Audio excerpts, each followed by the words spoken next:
Hi, Mark here from the Tangent Bound Podcast Network and host of the flagship show, the Tangent Bound Podcast. Did you know that we over at Tangent Bound are always looking for amazing podcasts to promote? And did you also know that we are also proud nerds and geeks of everything from movies, music, gaming, TV shows, and comic books to wrestling, MMA, soccer, and football?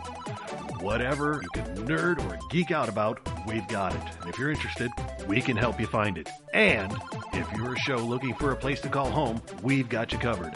Side effects may include upset stomach, dizziness, tumors, shakes, and in some rare cases, death from excessive laughter. Though to be fair, it's only sometimes. Other side effects may include diarrhea, gallstones, heart palpitations, and strong desire for cookies on the dark side. Talk to your doctor and visit TangentBoundNetwork.com and see if Tangent Bound Network is right for you.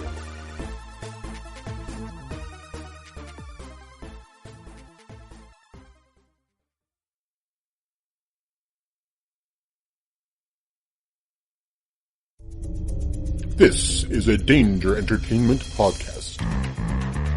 DangerEntertainment.net. Danger Entertainment Podcast Network.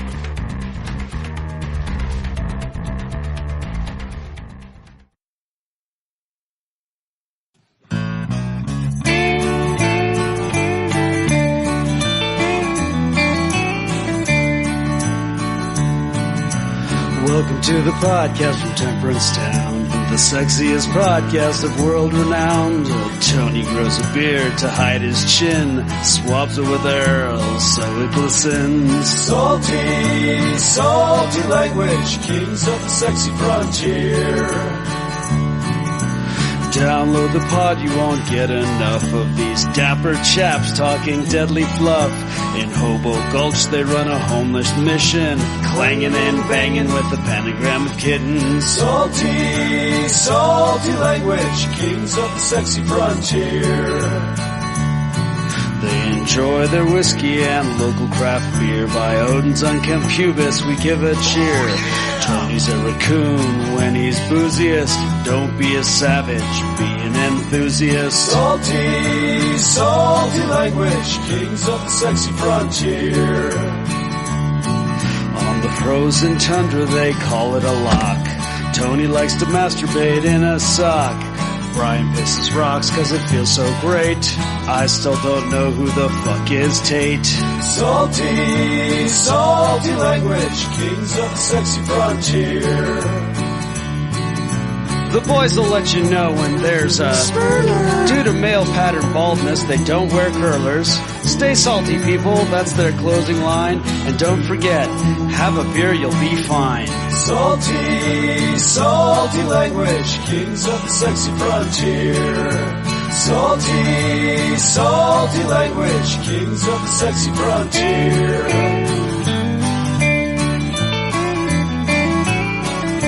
Salty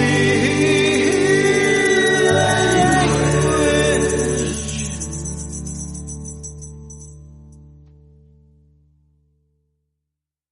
Hey enthusiasts, what's going on? This is Salty Language, episode Tree Fitty. I'm giving you no Tree Fitty, you goddamn Loch Ness monster! The Loch Ness Monstrous podcast on the network. Oh man. That's one of my favorite drops. Like that episode, every time he talks about Tree Fitty, I just crack up. It's a good one. Yeah. That is for sure. It is one of my all-time favorites. Yeah.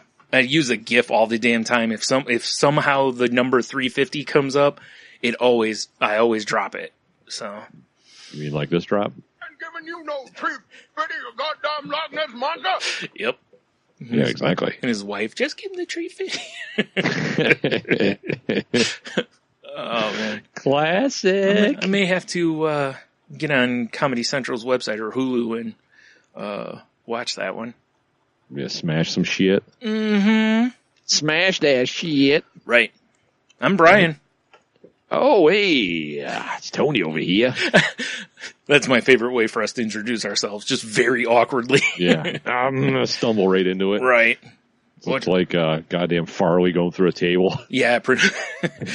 Whoopsie-daisy. Oh, whoopsie-daisy. We'll clean that right up. I could watch that a million times and probably laugh at it. That and the one where he walks into the employee party or whatever, and there's like a table full of food, and he just face plants like right through the table. Right. Oh, fucking God damn classic, it. man. I miss Farley. I know, right? R.I.P. R.I.P. I'm pouring one out right now. I know. I got Boys Men playing in my head and shit. Oh, for sure. Yeah. That's another thing that I constantly use.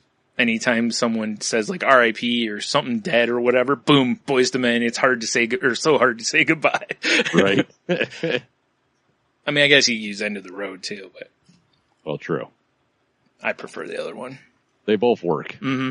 That's what we do now. Yeah. God damn it, they both work. Right. Tree Fitty. Yeah, so 350 episodes of this. That is a lot of episodes. Mm-hmm. Or for our friend Big Dev to go through and laugh between. Right? Yeah, really quick before we get into that, it's like, you know, I almost said, and I should have said 350 episodes of this nonsense, because we said that back in episode 1, I believe. Or no, 10, I think it was. Because I think episode 10 or something like that is titled 10 episodes of this nonsense or something along those lines. Yeah. Yeah, I can't believe we made it that far. I know, and right? Look at us now, like 7 years later or whatever. I know. Long in the tooth, gray in our beards. Oh, boy. Yeah, I know. Fucking grizzled veterans. Well, white in mine, but... like new podcasts come on the scene. We don't even learn their names because we know they're going home in a pine box. Yeah, basically. Yeah. Yeah, exactly. Yeah. This ain't like the world. Yep. I remember when we first started podcasting. We're sitting on a porch in rocking chairs whittling. Yep, exactly. Sharpening knives. Mm-hmm. Mm-hmm. Playing a banjo occasionally. Exactly. You get about 3 or 4 episodes in there, son. And that's when the Twitter haters come out of the trees. Right. Then you find out if you're a real man. Yep.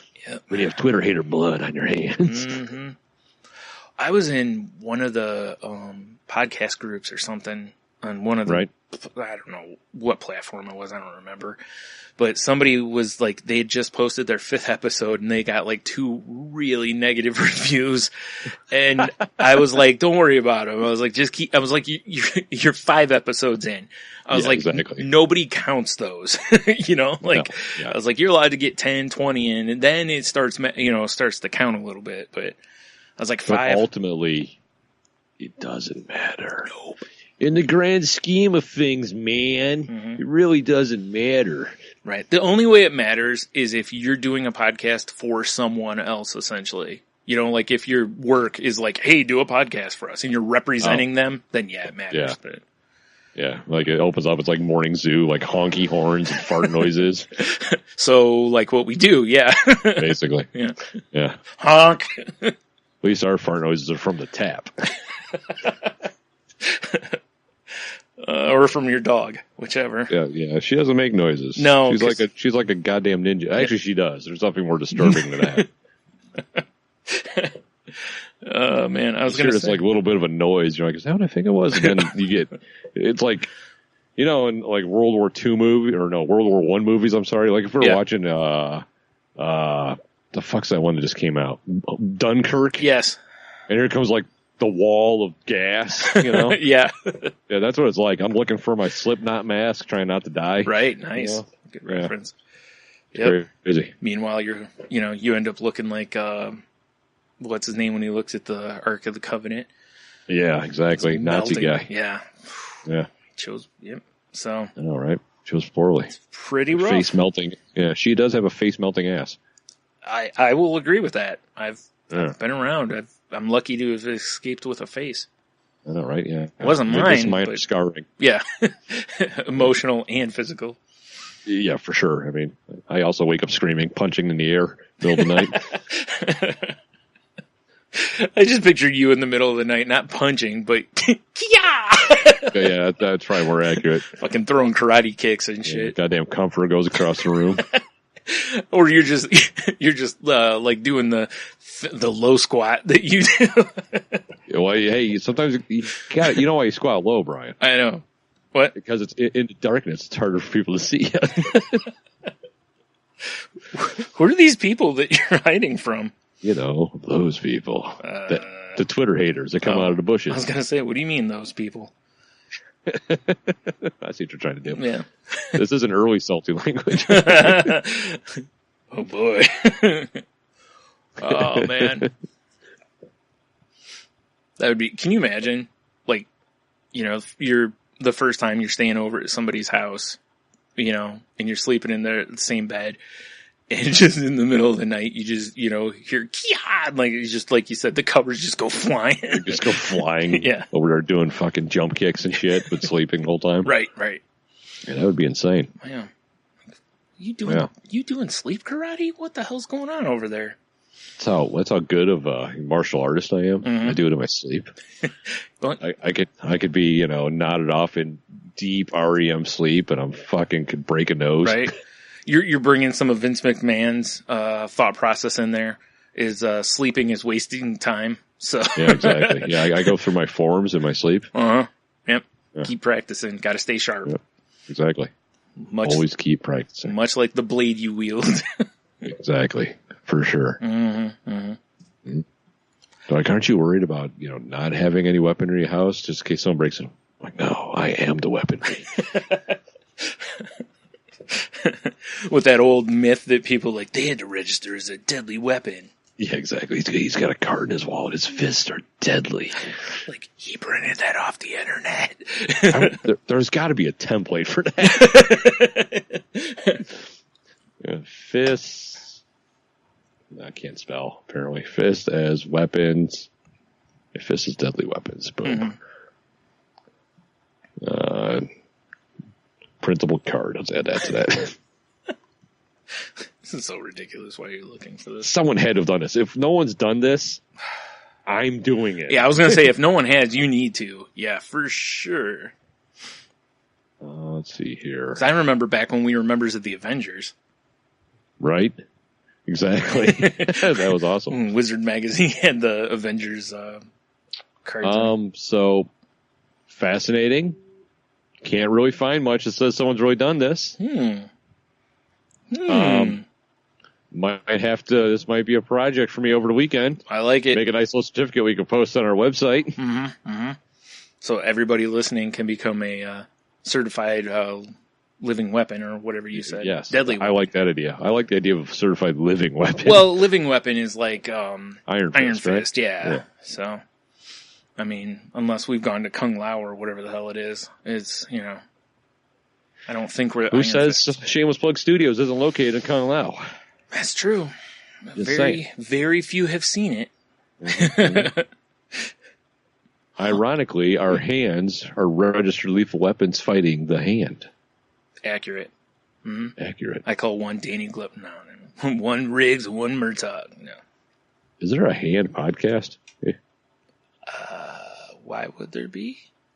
Why wouldn't there be? About hands? What are you going to talk about? Just the hand. Oh, okay. I thought you meant just actual hands. I was like, what the fuck? Like, boy, my hands are chapped today. Go on. I'm turned on. Ooh. So why isn't there a podcast that's like people pretending like they're in the hand? That should be a thing. I don't know. Again, something for you to start? Like I need more shit in my life, but maybe we'll put that in the to-do bin. It could just be like all about talking about how I tried to break into Kung Lao. Mm-hmm. Goddamn Danny Rand again. You know, it's I haven't. It's not out unless you have Audible yet. But like the Marvel Wolverine one is out now. So if you have Audible, you can go listen to a Wolverine podcast. Which I really want to listen to because I'm very curious what they do with it. I hope it's just Wolverine just like shooting the shit. That would be great. Like it's him and like Nightcrawler or something. They're just shitting on Cyclops. Dude, it's like him and Thor and they're just telling drinking stories. Yes. That would be the greatest podcast ever. It would sound like Stone Cold's podcast. Well, yeah, except Stone Cold talks a lot about wine now. Because he drinks wine. Is he a fancy man? He is a fancy man. He wears a bow tie with that skull jacket or vest. Are you saying he goes to bed with red lips like he's been glossing all night? He might. I don't know. You can. He's got that Merlot mouth. I'll allow you to ask him. I don't want to get the Texas rattlesnake mad at me. Like he'd notice I exist. Oh shit, he's here. He kicks your ass and takes over for the rest of the podcast. Do you remember forever ago when we were like, when CM Punk left WWE and we were like, we should get CM Punk to be our third mic? Yes. Oh shit, that would have been great. That would have been amazing. Yeah. Stone Cold would be better. I'd much rather have Stone Cold. What? Yeah. What? The amount of times he would just yell at us for being idiots would be great. Probably, right? Mm-hmm, mm-hmm. Oh, man, speaking of being an idiot. Yeah.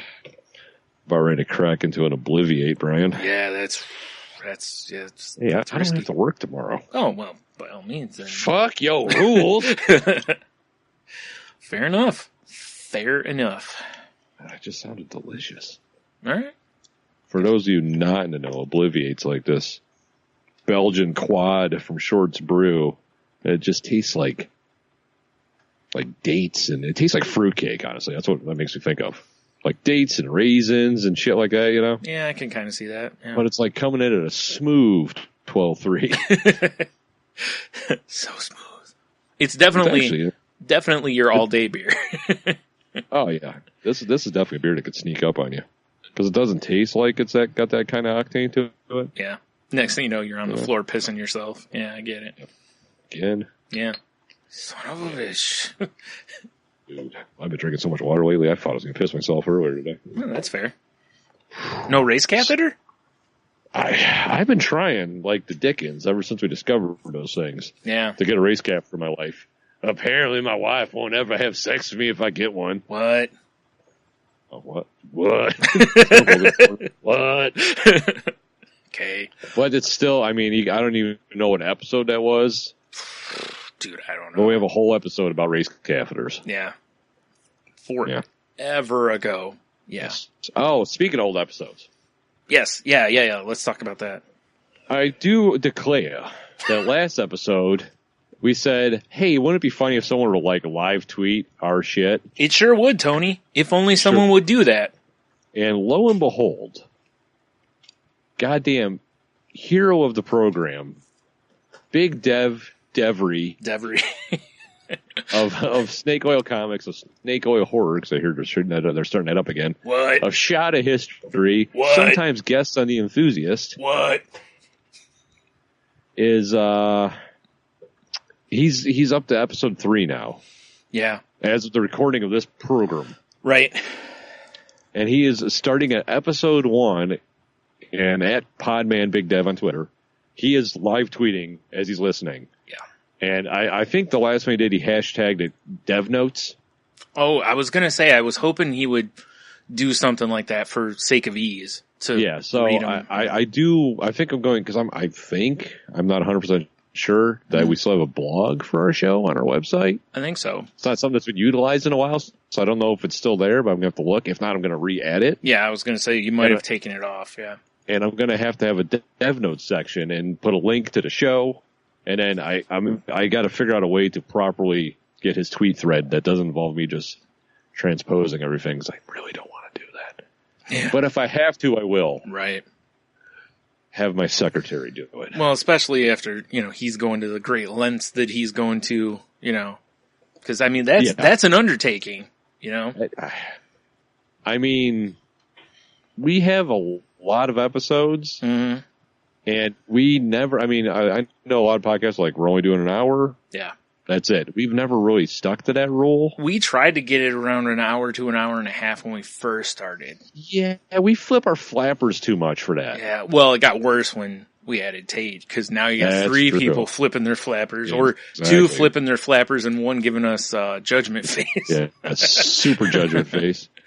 As she should have. So it's, oh, hi, baby. She's fine. She was just sleeping. Cameo, Genia Hobie. Yep. Yes. Yeah, so I applaud him, and I hope he has the goddamn testicular fortitude to actually do every episode. Mm-hmm. But if he decides to stop, I don't blame him. No, what should happen is if he stops, we need someone else to pick it up from there. That's what I was going to say, is that if you want to go back and live tweet an episode, I mean, I know we're kind of stepping on Dev's ample tootsies here. Ample tootsies, yeah. But he might need some assistance, and I mean, does he really want to listen to that much of us? Yeah, of course he does. I mean, as hilarious as we are, clearly, by his tweet threads I've been reading, because I was having flashbacks of the shows. Me too. Reading his threads. But yeah. Mm-hmm. I mean, I hope he carries on through the whole thing, because I'm having a good time reading what he's typing. Yeah, I am too. It's funny because his comments are like, oh yeah, I remember that, mostly. There's one or two, I think, where I'm like, I don't remember that, but I remember when those memories are triggered, then I'm like, oh yeah, that was, and sometimes I can even go into context around that, but I'm enjoying his commentary on the show as well, not just the, oh, here's something funny kind of part of it, Right. Yeah, I agree. Mm-hmm. Like, I forgot what one of them was now, and he was like, made a comment that I made some reference that was from forever ago. And by forever, I don't mean like last year. I mean like 50, 60 years ago or something. I don't know. And he was like, a long time ago. He pointed out the timely references thing, which has been a running gag pretty much since the beginning. Actually, before that, I think you and we used to do the, like, ooh, topical, when it wasn't anywhere near topical. Yeah, exactly. And honestly, I mean, when we started our podcast, I mean, he was probably like, I don't know what, 3rd grade or something? Yeah, probably. I mean, he was a little Devery. he was a little Dev. Yep. Now, and he grew up in a big Dev. Suckling at his mom's teats. Yes. Oh. I know his mom. Enjoy that. That hit me in a different way because I met her. I hung out with her. Enjoy that. God damn it. It's always the best when you can do that. When you make some reference that's like kind of awful or very awful. Yeah. It's and like you're like, extra. oh, I know them. Oh. Like, oh, jeez. Yeah. Gee, oh, right. Jeez. Why did you? Mm-hmm. How dare you, sir? Exactly. So, yeah. But yeah, definitely keep an eye on his Twitter account, and yeah, good times. Mm-hmm. I really appreciate the work he's doing. I'm going to see him tomorrow, so I will let him know how much I'm appreciating. Yeah, that. I do too. Because, like I said, in the first 2, I think I waited until he was done, and then I just went through and read all of them from the episode. But yeah, it's been fun. Yeah, definitely. Mo's deaf, I'm Brian. very curious to see what stuff he pulls, because there's so much we don't remember. Dude. It's going to be an interesting ride. I mean, I know I've said it on this show many times. Mm-hmm. I don't remember, like, we'll stop recording tonight, and I'll be brushing my teeth. I'll be like, that was fun. What are we talking about? Right? We should, if Dev wasn't already doing it, it'd be great for you and I to go back and do commentary on ourselves. That would be funny. But, well, that's honestly the problem I have listening to our show. Me too. Is I punch up our punchlines, and then I regret, like, you should have said that the first time. Yeah, right.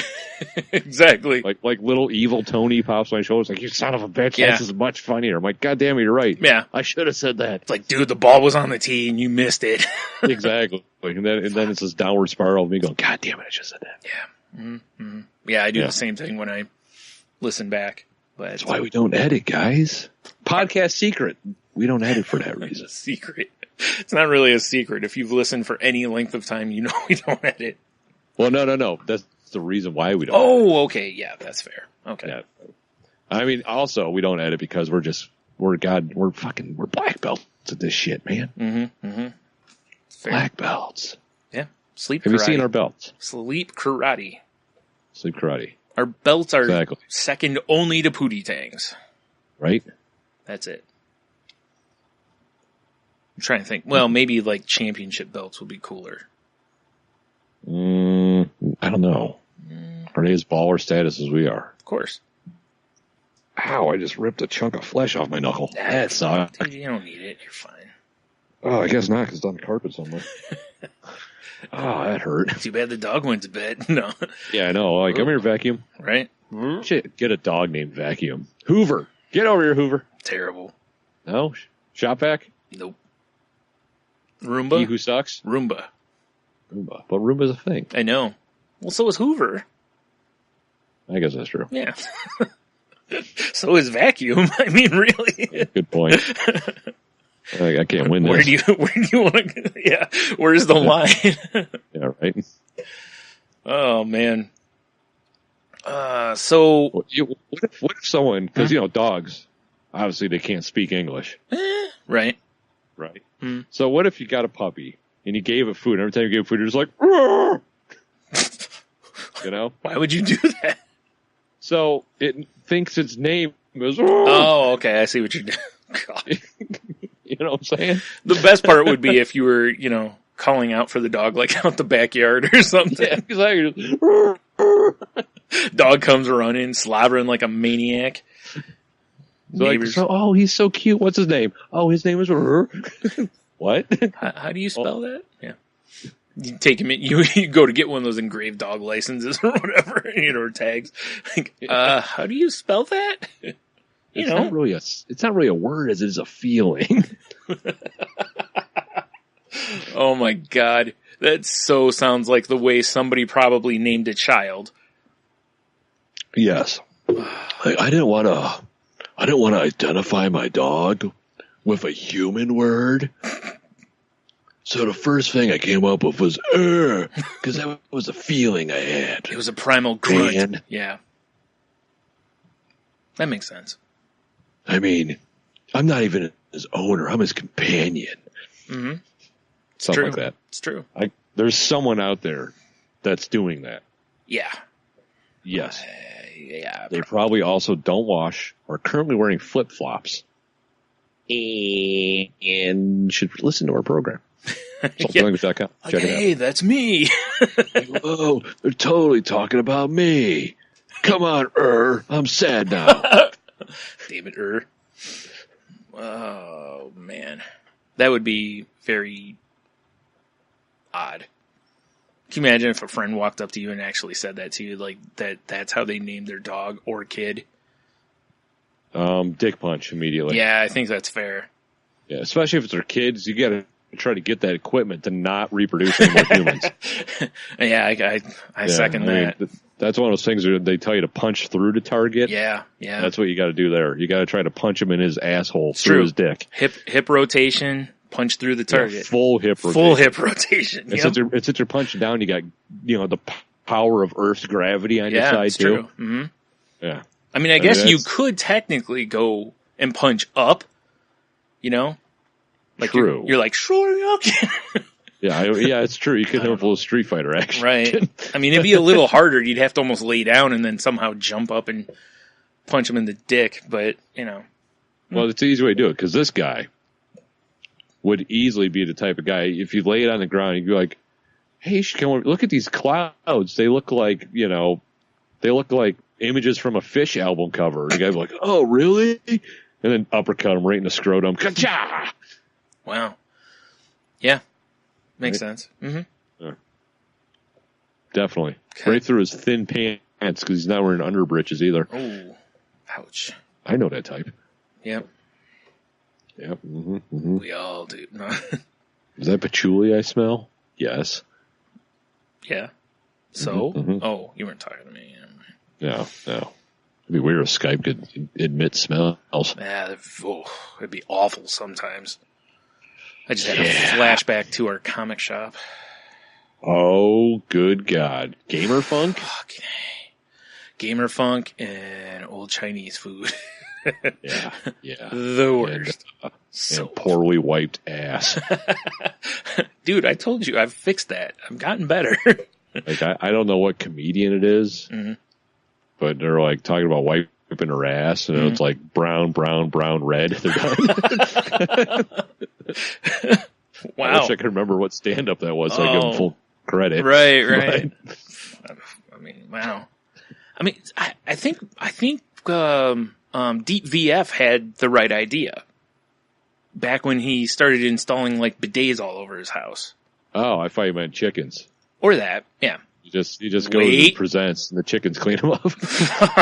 Oh, God. Wow, I was going to mention combining a chicken and a bidet, but I like your idea better. Way more dangerous. You're hanging scrote right there. That's bad news. Right? Well, fucking, new age dinosaurs pecking at your undercarriage. That does not sound like a good time, my friend.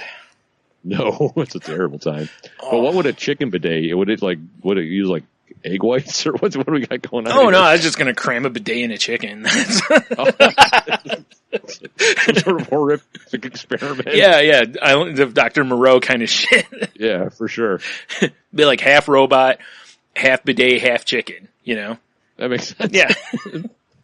Percentages work out. That is one of the oldest fucking gags. I love it though. It's one of my favorites. It is class. Yeah. Like right up there with a lot of like those Yogi Berra sayings and shit, Right. Yeah. So, yeah. I don't know. It just seems like that's the better idea, doesn't it? Instead of going through like a whole roll of toilet paper to wash your ass or wipe your ass. I've looked into those ones that you just strap onto your toilet. Yeah. Because they're what are they called? I forgot, but I have two. Yeah, but I've looked into them, and we're hopefully very soon finishing up our bathroom finally. Mm-hmm. But the guy I talked to, he's even I'm gonna have him run a hot water line over by the toilet. Okay.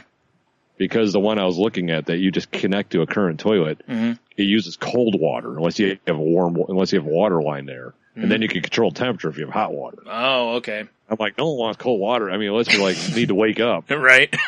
Right. Like, oh man, I am dragging scrote today. Right? Exactly. Yeah. I mean, if you need to wake up a little bit, and get you need to splash a little ice water on the eyesore on there. You're not wrong. That will fucking wake you up. Straighten you right out. Yeah. I mean, I can say that a nice ice cold shower on your dick will certainly wake you up. So I would assume that hitting you in the button like that is going to wake you up too, Yeah, definitely. Right? Yeah. Oof. Just saying. I never thought about that though. That's a really good point because you really don't want ice cold water hitting you, especially like in the winter. It's bad enough the toilet seat's cold at first. And I know those like crazy Japanese toilets. Mm-hmm. They have like built-in little hot water tanks and shit and all that. But that's a lot of money. With this thing I'm looking at, it's like less than $100. Yeah, I was going to say they're like $70 or something like that. Yeah. Yeah, exactly. Right. Mm-hmm. So. Yeah. It just makes way more sense. It's like, how much money are people spending on those wet wipes? Like, just buy a fucking bidet instead. Yeah, I know, right? I'd much rather power wash out my anus. Right. Then you take a towel and just, dental floss it. Yeah, right? Exactly. Dab it out, put my thong back on. We're good. You got to air dry, right? Right. Yeah. Oh, God. Maybe throw a little powder down there. Good measure. Yeah. Then your friend will never let you shower at their place again. No, never. Like, what did you do to my towels? You said they were guest towels.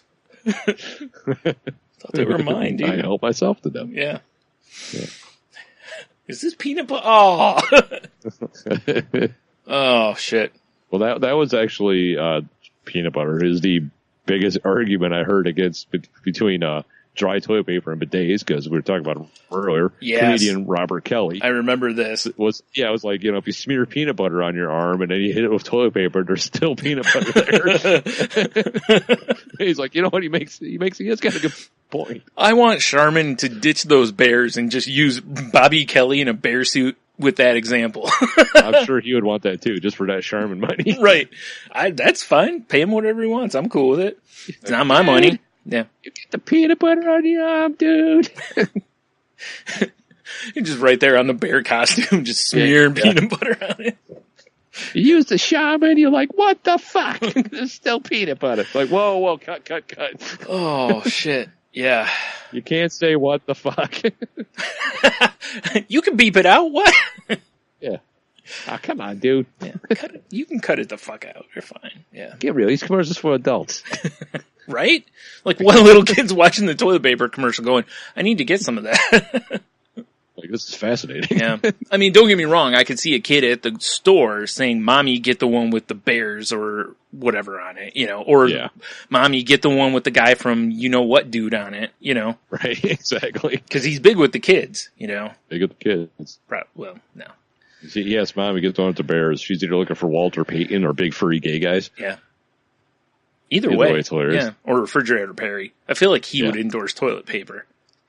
I think so too. I don't think I could buy toilet paper endorsed by Sweetness. Like, well, if Peyton was, I'd feel bad. Brian, that winning smile. No, I get that. The headband, I know. Jerry curl. It's the best, but I'd be like, no. What is your family doing to your good name? Terrible. That's true. Good point. Terrible.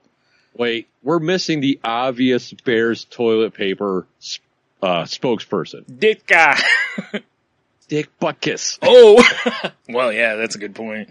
You're right. That joke is right there. It's low hanging fruit for sure. Boy, is it. And commercials eat up low hanging fruit. I'll tell you what, you're right. They're like short little giraffes, like nom nom nom nom, low hanging fruit. Okay, so I have two questions essentially for you, but they're basically the same. Okay, lay it on me, sir. Dick Butkus endorses toilet paper, not the wet wipes, right? Because he's old school, right? Ditka the same way? Yeah. Or do you think Ditka embraces the wet wipes? Dick is kind of a fancy man. I feel like he'd be fancy. He might even be a bidet man. I don't know. I'm just saying. He might be. Dick Butkus, I mean, he's wiping with sandpaper. Yeah, it's like 80 grit. Yeah. And it's still not rougher than him. Feel it. Yeah. That'd be so awful. I mean, we all know what dry toilet paper feels like. It's no fun. For sure. Fucking A. Some of it does feel like sandpaper. Some of it's horrible. Yeah. Especially on those giant fucking rolls that you could almost use as a spare tire, Oh, definitely. Yeah, exactly. Stuff's awful. Like, this is quality. Oh, man. We had that at Hollywood Video for a while.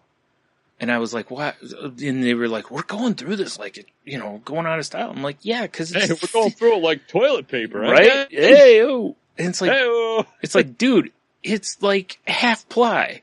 Yeah, I mean, I can see through it. Yeah. It's like I could roll sushi in this, or a spring roll. Sorry, Like guaranteed, your Hollywood Video customers were doing that like toilet paper gauntlet. Oh, for sure. Yeah. And then just like good douche digging in there. Digging. Yeah. All right. You know what? Given the state of that bathroom, sometimes you're probably right. Yeah. That they wrap their hands. It looks like a lobster claw. Yes. That's how I do it. Right. I just do it till there's nothing left on the roll. For sure. Because then you have one lobster claw / gauntlet. Shit cleaning device. Right. 2 pirate telescope. Yes. Also, pro tip right here. If you have all that wrapped around your hand, make sure you leave some down so that after wipe one, you can just tear that off and hit yourself again. True. You get probably 2 wipes before your fingers punch through. And if you're really feeling frisky, you can wander out of the bathroom and be like, I'm the shit mummy, and come after people. That'd be, could you imagine a mummy with skid marks? Like right on his hand, be like, dude, really? Where's your hand been? Oh man. So I have a totally unrelated thing I want to mention on here. We're not going to talk about shit and tiny paper and mummies? We can get back to it. I was watching one of those like vet shows with my mom earlier, and like veterans or like veterinarians? Veterinarians, yeah. Okay. That's way different. Somebody brings their dog in, and there's like a big blurred thing, and I'm like, what the? And I was like, and the woman goes, yeah, she's basically, you know how in Viagra commercials, they're like, if you experience an erection for more than 4 hours, congratulations, call your doctor.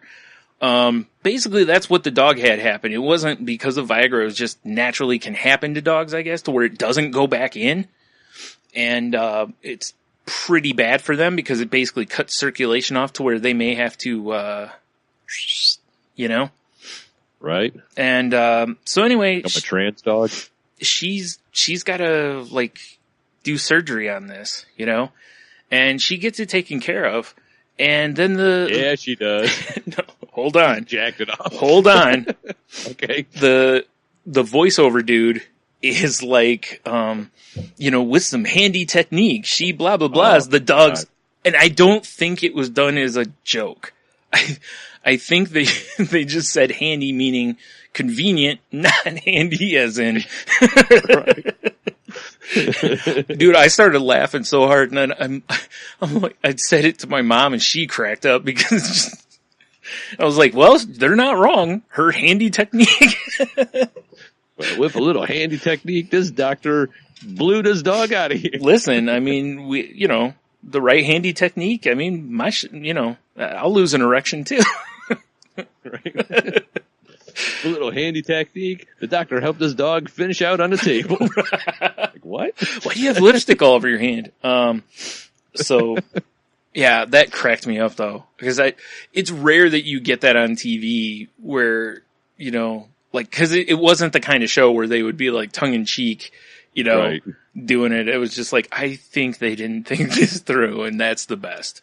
The part where the dog barks is just subtitled, grab the balls. Oh man. I'll tell you what, like I've told you before, like I can't watch anything where they're cutting through skin, right? Okay, right. Once they've cut into it, I'm usually okay, but for some reason I can't handle a scalpel. Scalpel going into it. Yeah, it just freaks me out for whatever reason. So right. Yeah, that's fair. Yeah. And so I was really happy that they had this area blurred for two reasons. One, I didn't want to stare at a dog's dick. And the other is, I don't want to watch her cut into a dog's dick. Right. Like it's a fucking hot dog on her plate, Yeah. Oh boy. Old ballpark Frank. That was the dog's name, oddly enough. No. Yeah, okay. Weird. Oh man. Poor dog. I felt so bad for the dog. Yeah. But at first the dog's probably like, look at this, guys. Right? Like, who wants some more? Yeah. Right. After a while, it's like, okay, this isn't funny anymore. I got things to do. Exactly. It doesn't involve dragging my dog dick through sand and shit. Right? Good exfoliation, though, maybe. I guess. Sounds awful, actually. Painful as hell, though. Yeah. Right? Mm-hmm. Oh, shit. Like, let me see that sea salt scrub. I need to jerk off. Oh, dude. Oh, man, that would be awful. Exactly. I did read one time, I can't remember if it was Reddit or something else, where somebody used like one of those, they had like those micro beads in them. Oh, to beat off. They did, cause they didn't realize it had those in it. And why would you? Oh, I hope you become a BB gun all of a sudden. Yeah. And I was like, the worst part is, yeah, exactly. You might get some of those bad for the fish too. Yes, they are. Fish. They are. You're right. Those microbeads are nasty for the environment. I believe they're banned now, actually. Yeah, I think so too. Microbeads. But man, yeah. And I guess they were exfoliating microbeads, which means they were probably rough. So yeah. I was like, one area you generally don't need an exfoliation. Maybe that dude's into that. Yeah, maybe. It's like, you know what I have? Too many layers of skin on my dick. He's like, I'm so used to like my gym teacher with his rough calloused hands. Right? It's like, I love my circumcision so much. I want my whole dick to have one. Yeah, for sure. For sure. Oh, man. Anyway, though, that cracked me up. I laughed so hard. It's always nice when you get those kind of laughs, It's just that guffaw, Yeah, that's a good one. Yeah. The old, especially when it's out of context. Right, like that. Exactly. Yet it was right in context. Yeah, exactly. Yeah, for Beautiful. Sure. It was either brilliant writing or just a glorious mistake, whichever. Yes. I'm fine with it either way. Part of me wants to hope that it was a writer just trying to slip it under the radar. Yeah, me too. Yeah. So, because it was on, was it National Geographic Channel or whatever, so it's, not really an edgy network, Right. So. Nat Geo presents Dog Dicks Gone Wild. Yeah, like, exactly. be like, "Woo! Ugh. Who wants a milk bone?" No one wants to milk that one. That's no good. Oh, that's true. Fuck. Good point. Yikes. Oh, good point, sir. One other thing they had in the show, which may freak some people out. I'm just giving you fair warning. You know, you may want to, if you know, for the animal lovers, you may want to skip a little bit ahead. It's not terrible. Anyway, there's a guy that brought his dog in, and he had been in a car accident, and the dog was in the car. And the dog was in a bad way. And, you know, he hadn't even been to the hospital yet. He immediately went to the vet first, because the dog was like, its head was bloody and stuff. The dog had a cracked cranium, and when it breathed, you could see its fucking head expand and contract. Whoa, that's so crazy. Yeah, I was like, ooh, and the vet's like, yeah, this isn't good. So, I didn't get to see the end, so I don't know. Well, I mean, hopefully the dog made it. That's why we have like a harness we put Bella in, and she gets buckled in between the kids. Yeah, it was. You know, for that reason. It's like, well, one, I don't want her, if anything happened, I wouldn't want her to get hurt. But two, sure. I don't need a 75-pound missile in my fucking car. That's true. You're right. Yeah. You know? Right. That's why it always amazes me when because, I'm on the road all day. And I see idiots with their, like, little shit dogs in their laps. Mm-hmm. Oh, I know, right? And I know we've talked about on the show before. Yeah. But it bears repeating that, I mean, if they get in an accident, that dog's dying against their chest. Yeah. And they're probably dying too. Right. Of the dog smashed into them. Or the dog's going to get thrown, you know, because. Yeah. I mean, I was thinking like airbag. If the airbag goes off. Oh, dude. I don't. He's dead. I was going to say, I was going to say, I don't think especially the small dogs, you know. Oh, yeah. I mean, hell, it's over, Johnny. I mean, when that airbag punched me in the face, I was like, Jesus, you know, it's no joke. Right. Yeah. I mean, kept me from going through the windshield, which is good, but it was seriously like getting punched right in the nose. Surprised that airbag could withstand all the pressure. I know, right? Yeah. I'm surprised I still didn't break the window. Right. Even with the airbag. Then just goes, fuck this. Yeah. Basically, I just pushed the airbag through the window. Holy shit. Sarge, we've never seen anything like this before. He went headfirst through the window, but somehow he's okay. Where's the airbag? Yeah. It's at his feet. It's like, it's okay, I landed on my head. Half my face is torn off, but my head's okay. Head's okay. Yeah. Like, look, I'm Two-Face. Hey, cosplay. You know, I'm the kind of person that would do that shit if I were sitting in the hospital. I would probably take pictures of myself and be like, look, my Two-Face cosplay. Yeah, sick, guys. I can't wait for the next convention. Yeah. Hopefully I don't get a terrible infection. Exactly. I've already lost half. I can't really afford to lose much more. Oh, my. Yeah. All right, so let's get some business out of the way here. Oh, shit. All right, business it is. Because you brought up, before we recorded, about our Patreon, so I'm going to let you tell that story. Yes, sir. Yes, sir. I thought I had one down, I think. Whatever. So, as you all know, because we plug the shit out of it every week, we have our Patreon page. Mm-hmm. Well, as of the dropping of this episode, we're going to put a temporary cease on our Patreon because we just need to rework it. And it's going to come back. And when it does, I sure as hell hope it'll be full of amazing content. You know, maybe we'll have exclusive interviews from the Swinging Dicks Club. The old round table. Yeah. Yeah, we'll figure something out. But it's gonna come back, and it's gonna be, we'll have more content on there, and hopefully some swag and some, 8x10s of us that we can kiss and send to you. Exactly. Yeah. Whoa. Why are you listening to me, computer? Do not do that to me. I'm just watching you freak out.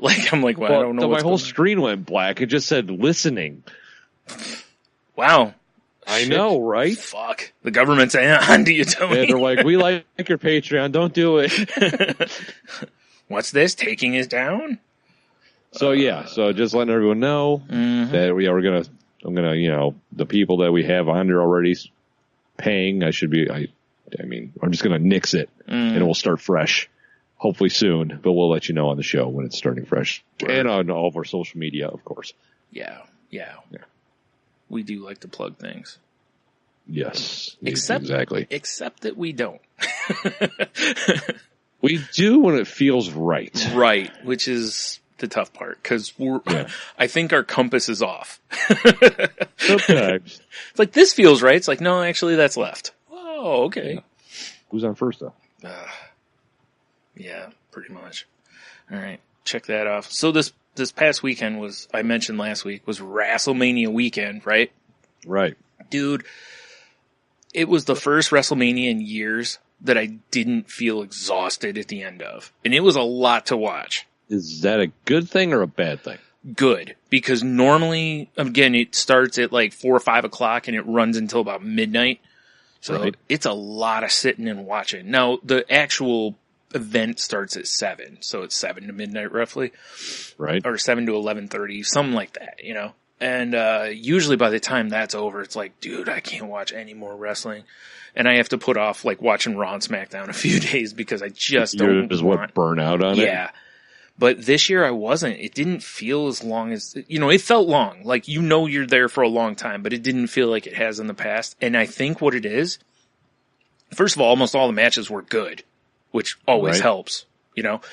And they set a really nice card up on it, you know. Like, even, like, they've had John Cena calling out The Undertaker for the last, like, month or something like that, and he never answered. So Cena comes out at one point and, you know, the lights go out and everybody in the place freaks out because they think The Undertaker's back. And it wasn't him. It was this guy named Elias, who's pretty much running, like, the Jeff Jarrett gimmick. Right. You know, like, I'm a singer, you guys are all jerks, and I hit people over the head with a guitar. Yeah. You know? All right. So Cena just quickly dispatches of him, and he starts walking up the ramp like, oh, well, I guess whatever. And next thing you know, lights go out. Bong! You know? And there's a light in the middle of the ring, or the light comes on like right above the ring, and it's last year Undertaker, when he lost, put his coat and hat down, essentially signifying that that's the it's end. over. He'd given everything to the ring, basically, right? I'm now resting in peace. Right. But it shows the hat and gloves like in the ring. Then the lights go out again. They come back on, and Undertaker starts rising from the floor, basically. Oh, no, I'm sorry. I forgot the best part. Do you remember years ago when they did a gimmick to where he got hit by lightning, basically, and brought back? They basically did the same thing. It was lightning hit the coat and everything, and next thing you know, boom, there's Undertaker. It was so great. It was cheesy as fuck, but it was so great. I loved it. I think it's funny because, I mean, I don't watch wrestling. Right. But from what I've heard and what the feeling I got is they were trying to get away from like the supernatural shit and be like, it's more like a real, like this is like a sport kind of. He's the one exception. Okay. Because I mean, that was always the best part, was some of that weird supernatural shit. It was, you're right. Because you're like, this is so dumb. I love it. Exactly, right? Like the first time they did that, the lightning, I was like, oh my God, that was so, and it looked like, horrible. It was like, a buried alive match, and it hit like the pile of dirt or some shit. Yeah, it was something like that, or a casket. I don't remember what. Undertaker dick. He's like, whoa, I'm up, or whatever. Yeah, basically. Yeah. You know, as Undertaker does. I'll say this though. Dude, they had a match, and first of all, they booked it as a squash where Undertaker just kicked the shit out of John Cena, which surprised me a bit. But dude, Undertaker hasn't looked that good in years. He was running like he was a 40-year-old, you know, and instead of like a 55-year-old. Wow. Well, I mean, fresh hip. Maybe it's like maybe taking all that time off and, you know, getting his proper nutrition, saying his prayers, eating his vitamins. Do you know what I really think it was? Is last year his match with Roman Reigns was garbage. It was he looked terrible. Like he had to hobble up, like they had the huge ramp, and that's why they had him come up from the ground so he wouldn't have to walk the whole ramp, basically. That's kind of makes me sad. Yeah, right? But this year, dude, I mean, he was doing the shit like old school, you know, on the ropes and running, and you know how you used to like, do the clothesline, you know, he'd jump in the air and clothesline after hitting the ropes a couple times. Yeah. He was doing all that shit, and it was I bet you he was paying for it the next day. Oh, I'm sure he was, but it looked great. Yeah. So honestly, if that is the last time I see The Undertaker, at least it's with, hey, he looked good in the ring. He put on a performance. Went out with some dignity. Yeah, I think that's part of last year and why he agreed to come back again. Right. Because it seemed like he was pretty done last year, but that match got panned hard because he looks so bad. And, yeah. So anyway, another thing that was really cool about WrestleMania, you know how every year they come up with some new set for the event, right? Mm-hmm. This year it was in, Nolans, so they had a huge, like one of those those masks, like that people wear that have kind of like feathers up and above. They had a huge one of those above where the wrestlers come out. And it was really cool. And they actually did some like 3D kind of stuff. Like trying to think who. This woman wrestler named Asuka. She has a mask that she wears. They had like 4 of them that looked like they were basically just floating. And it was really neat. It didn't look stupid or cheesy. They finally got that kind of shit right. That technology, man. Yeah. And the intros were pretty awesome. Like the way they were lit in the ring, like when Triple H got in the ring and they had a green light on him, you know, flashing around, which was really cool looking. And yeah, I think they really put on a good show this year. I was so happy. And the best part, no bullshit like Flo Rida song in the middle or anything.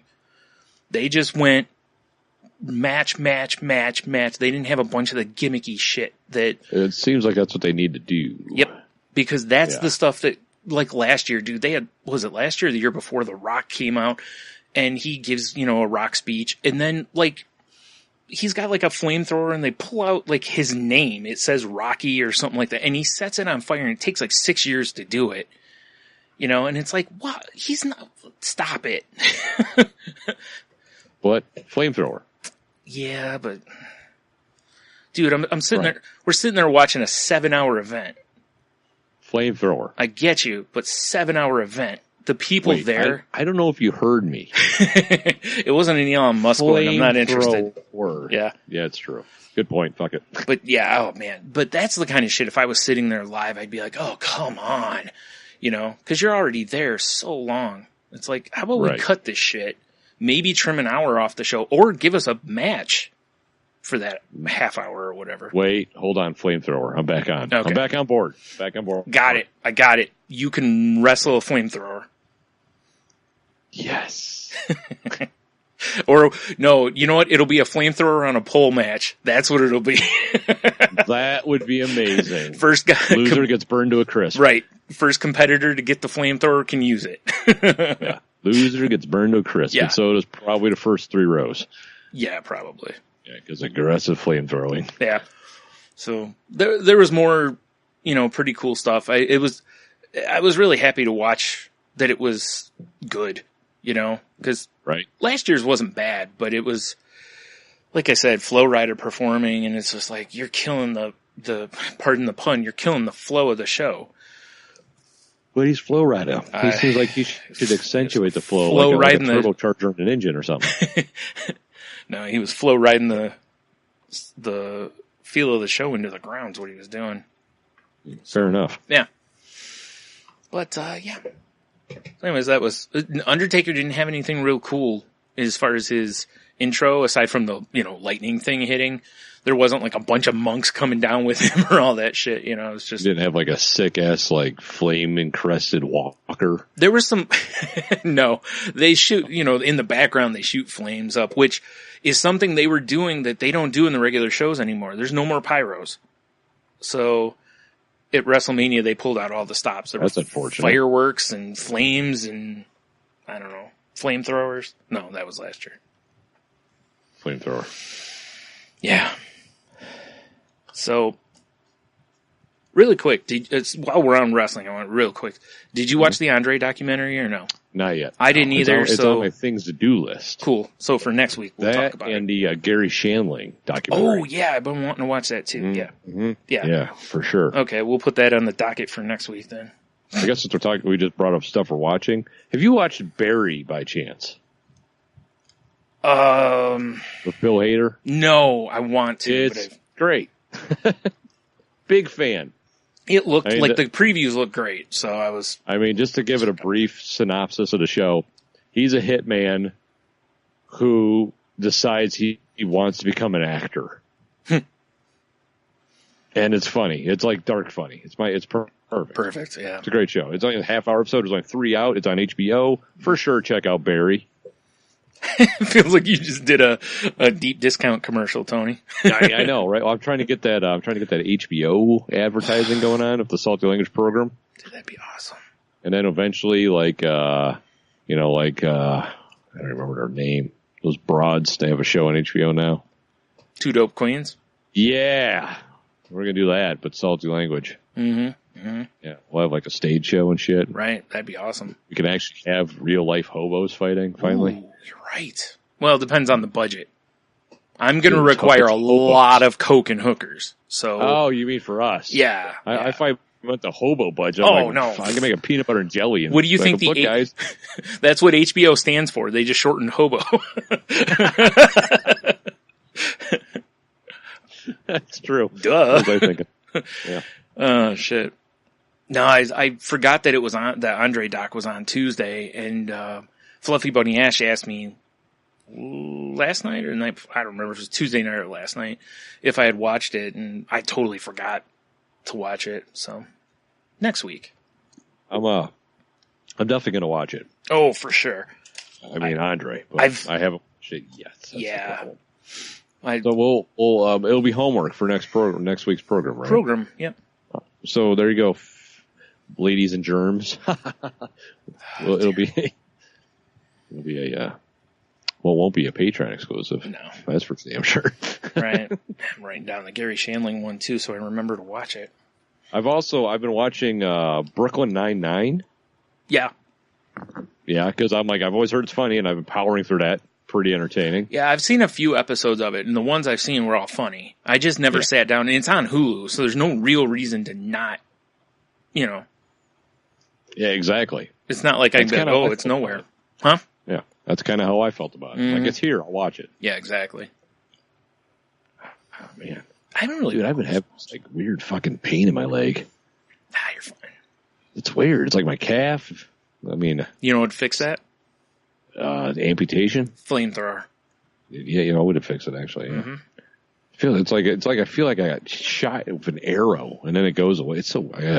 I got doc's appointment next week. I'm going to get that. Like, bitch, look at my leg. She's like, yeah, it's a leg. No. It is. Head kick. Well, your leg seems fine. No, the other leg's the one that hurt. That's my kicking leg. My kicking leg. I was trying to think if there's anything else I've watched. I can't really think of anything. So I've kind of stayed off streaming stuff because we were getting to the end of the billing cycle and I was getting real close to the limit data cap wise. So yeah. How much is it for just to get unlimited for you guys? It's like $30 or so more a month. Otherwise I would. Yeah. I was like, oh, yeah, fair enough. Yeah, if I had the money, I'd do it in a second because then I could watch whatever I want to watch. Yeah, all day. You just fall asleep and let it go. Yeah, which I can't do now. I have to make sure I turn it off. Right. Yeah, when I start getting sleepy, I have to turn it off. So, well, if you're, I'll give you some tips and tricks later. So Brian, I do believe we need to talk about our brewery experience we had. Yes.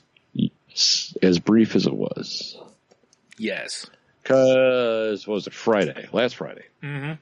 Our one of my personal favorite breweries in the area now. Big fan. Ernest Brewworks. Look them up if you're in Toledo, for sure. Right. They're having a thing where this is a place that has family history for me. Mm-hmm. There's Coral Hamburger. You talked about it on the show. Did I talk about it on the show? You talked about it. Yeah. I'm glad you said that because I would just do it all over again. Yeah, you talked about Coral Burger. It's, I don't know, within the last month, I think, or month and a half, I think. So. Fair enough. Mm-hmm. But, so their food truck now was going to be at Ernest Brewworks. I was like, holy shit, one of my favorite burgers, my favorite beer. They're having some sort of weird taste orgy. Right. I should be. I agree. Yeah. And I was totally in as soon as you mentioned it to me. I was like, yes. Oh, yeah. So we made it a thing. Yep. Last Friday, dude, I showed up and I walked in, and there was a bar stool available. Right. And I was the first guy there, and I'm like, whoa, this sucks. At least I can sit down and have a beer. You son of a bitch. But, so I'm texting Jeannie, like, where are you at? And I'm texting you, like, have you left yet? Yeah. Just trying to figure out the logistics of everything. Right. And then I get my beer, and I'm, about halfway through, and literally, with exception of like 3 people, the whole bar just leaves. Right. Place packed still. And I'm like, oh shit, this would be the perfect time for my friends to walk in the door. Which you guys didn't. Right.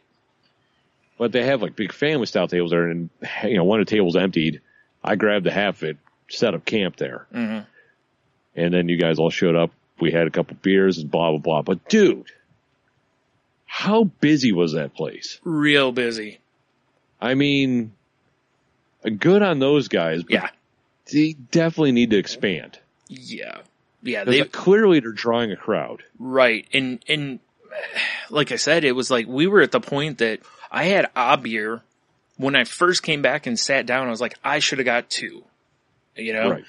And, I was just watching the line not move, which was weird. I don't know why it wasn't moving. They were serving people, Yeah. It was just like one person's doing most of it, or 2 people sometimes, but it was still like, it just seemed like the line wasn't moving at all, although, like I said, a lot of people were ordering like 3 and 4 beers. Basically, they were ordering for the table while they were up there, which is smart. Right. Or maybe like filling crowlers or growlers. Yeah. It was. All I know is, when you have that one little end of the bar that you put your order in, if you're not sitting at the bar. Yeah. It was there to the door was the line. Yep. It was insane. It was insane. Mm-hmm. Yeah, it certainly was.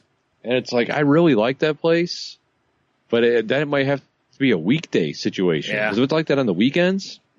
Holy shit. Well, not to mention, it's like, if it's going to be like that on the weekends, that's a good drive for us to go to. Oh, yeah. It's not, yeah. Like if I wanted to go have a pint after work, it's easy for me because it's not that far from my work. Right. But yeah, if we were like at my house, and like if you or I were here, we just got done recording an amazing podcast, and we're like, wow, we should go to Ernest to be like, look, let's get provisions. Yeah, right, exactly. Let me fill up my car with gas. Well, it's funny too. Because literally we'd be like, dude, in between here and there's this place, this place, this place. Yeah, there's some of our favorite bars. Are way closer. Right. But I just love their beer so much. Yeah, I hear you. And they don't, they don't obviously keg everything. There's some of their stuff you can get through town. Yeah. But the stuff I want, you can't. Right. Yeah. But I'm glad, I'm happy that they're doing so well. Yeah. But they really need to think about doing like this is where we brew. We have a separate tap house now or something. Yeah. Because there's really not enough room on that lot to like build. No, not really. I think you're right. I think the place they're in now probably needs to be like their brew headquarters. And, although I guess if you took all the brew stuff out of there, it would open the place up a lot. So maybe you could, either way. You're right though. But, because I'm sure, like, because I guarantee if they were like, this is no longer a tap house. Yeah. They would lose business because a lot of those people are neighborhood people. Yeah. They just want, go and that would suck to lose your like, for sure. favorite. Like, if that place is up the road from me and it was like, sorry, we're not serving beer anymore, I'd probably riot. Be fucking head kicks for days. Right. Yeah. But I don't know. It is tough because they're going to have to do something probably soon. Yeah, they're going to have to figure something out. Dude, it's not even summer yet. Yeah, right? When people are like, oh, let's go hit the place and sit outside and they have that patio, but there's only like 5 picnic tables out there or something. Yeah. It's not big enough. Yeah, and I don't, and because of zoning, I'm sure that you can't just like stand in the parking lot and drink. No, I guarantee you're only allowed it within that fenced in area. Right. So it's, otherwise that wouldn't be terrible. You could just put some, high tops out there or something like that. But yeah, I don't know. It's definitely a problem they're going to have to address sooner than later. Probably way sooner than they thought too, which is great. I'm glad they're doing well. Yeah. And and as for the food truck, the burger was good. Wasn't as good as it used to be. Yeah. But, Jeannie brought up the point to me, and she's like, yeah, but you got to remember that flat top that they're cooking on. It was like 70 some years old. True. It's like, that's the cast iron does seem to, season and flavor better as it gets older. True enough, yeah. That thing is coated in Flavor Town. Yeah, exactly. It was good, but it wasn't as good as I was hoping. But I mean, if I saw their food truck somewhere, I'd definitely get our burger from them. Mm-hmm. Yeah, I would too. It was a kick-ass burger. Mm-hmm. Yeah. Yeah, it was good. Yeah. But man, I couldn't believe how busy that place was. Oh man, it's so busy. That's all right. It's crazy. One of the busiest places I think I've been to in a long time as far as like breweries go. Yeah, it was insane. Yeah. But it is also the smallest I've been in a while, so yeah, for sure. All right. What else we got here? Well, actually, I was going to say, real quick recap. After we left there, we decided to go back to your place, so we grabbed some beers. Yeah, we did. We got the old beer store and just came back here and had some pints and just bullshitted for hours. It was actually nice. It was nice, yeah. And listen, the other side of it is like, I love going out to these places to drink and shit, but it's like, dude, I was drinking for $10 at your house, like, I know. Yeah, I feel that. And I have beer I brought home, so it's, but yeah, like I said, not that I mind going out, but it is nice once in a while when you're like, you know what, let's do this, Yeah, well, exactly. And I can't wait for it to get nice outside. Yeah. Because then we can, go hang out outside, and that's what I like doing. Get eaten alive. Yeah. Yeah. Spray for mosquitoes this year, maybe. But, dude, we're on the subject of beer. I had the weirdest beer experience. Not weirdest, but it's up there. Okay. Last Sunday, I think it was. It doesn't matter. My daughter had volleyball practice, and it's nowhere near where I live. Right. It's a good 40-minute drive, half-hour, 40-minute drive. So typically I try to stay on that end of town because the practice is closed. They don't want parents and they're distracted. I get it. Yeah. I'm not mad at that, but I'm not just going to hang out in the parking lot. Yeah, exactly. No. Yeah. So it's a 2-hour deal. So I'm like, all right. So I went and did some grocery shopping. Before I went grocery shopping, as I was grocery shopping, I got a cup of coffee. I was doing anything to try to kill time. Right. And then I was all said and done, had all my shopping done, finished my cup of coffee, and I'm looking, I'm like, I still got almost 40 minutes to kill. And I'm like, well, I'll just go somewhere and have a beer. Hang out at a bar, watch whatever's on TV, nurse the beer, and then go pick her up. So I pull up Yelp because I'm not real familiar with that end of town into bars. Fair enough. And I find a bar that's got good reviews, blah, blah, blah. Like, sweet. It was like 10 minutes from where she's practicing. Perfect. Yep. Pull in's closed. Of course it you is. sons of bitches. Right. So my next closest stop was Applebee's. Okay. Yeah. I'm like, all right, well, fucking party at the Bees. Yep. This is what we're doing. Woo! Yep. Woo. I get accosted by the host and hostess as soon as I walk in. I'm like, nope, I'm going to the bar. No table for me. Yeah. Sit down at the bar. Immediately the bartender's like dropping menus and knives and forks. I'm like, I'm just here for a beer. Yeah. She didn't care. Didn't matter. Whatever. Right. But I can't quite see their tap handles. Yeah. But from what I can see, I'm not impressed. Fair enough. And I'm like, maybe they have some decent bottles. Yeah, I know. I haven't been to an Applebee's. I was going to say, I'll bet the best thing they had on draft was probably a Sam Adams product. Ooh. It's pretty accurate. Like, I'm like, can I see your beer list, please? And all the bottles were all just shit I didn't want. They had 2 beers that I would have drank any beer, let's be honest. Right. But 2 beers that fit what I was looking for. They had Sam Adams Cold Snap. Which isn't a bad beer. Yeah. It's not bad, but I want an IPA. Fair enough. Yeah, it's certainly not that. Yeah. It's like, that's what I wanted. I'm like, I'm here for an IPA. And the only IPA they had was Lagunitas IPA. Okay. It's a good IPA. That's not bad, yeah. It's not my favorite, but I'll drink it. It'll get the job done, yeah. Yeah. And, it's like a 7, so I'm like, I only want a pint. I don't want their big dumb Applebee glass, The Brutus, yep. Whatever. That's what it's called. It's called the Brutus. Fair enough. Didn't want that. I was like, every time I've been there and gotten a beer, I've gotten that size. So yeah, I mean, if I wasn't going to pick her up from volleyball, I probably would have had a Brutus. Right. Like that day that you took me out to get my new mattress. If we had, it was real tempting. Or if we had gone to Applebee's, not not Ralphie's. Ralphie's, thank you. Yeah. Yeah, I would have been like, Give me the tallest one you got. Give me that. Yeah, is that the biggest glass you got? Because I want bigger. You remember that ridiculous sports party we went to? They had like the 64-ounce lager glass or whatever it was. Oh my God, that was ridiculous. That was ridiculous, yeah. Anywho. So I'm like, I'll take that Lagunitas IPA. She's like, okay. And her first question for me was, well, after, do you want a big one? And I went, no, I just need a pint. Mm-hmm. Her next question was, would you like a lime slice? Yeah. I don't know if I've ever been offered citrus with any IPA, but I'm pretty much convinced she has no idea what she's talking about. I feel... no, probably not. I think my face betrayed me totally. Oh, I'm sure. You were probably just... Because I was just like, I'm staring at her like, did she just what? I'm like, no. I was trying not to be a dick, but I'm pretty sure I was like, no. Yeah. Oh, that's what it was. I was like, dude, I know you and I were somewhere and we got offered fruit. And it was when we were at Nick and Jimmy's and we got Oberon. Oh, yeah. Yeah, orange slice. Yeah, orange slice. Yeah. Okay. Yeah. So I was like, I don't know why. I was thinking some IPA. I was like, nope.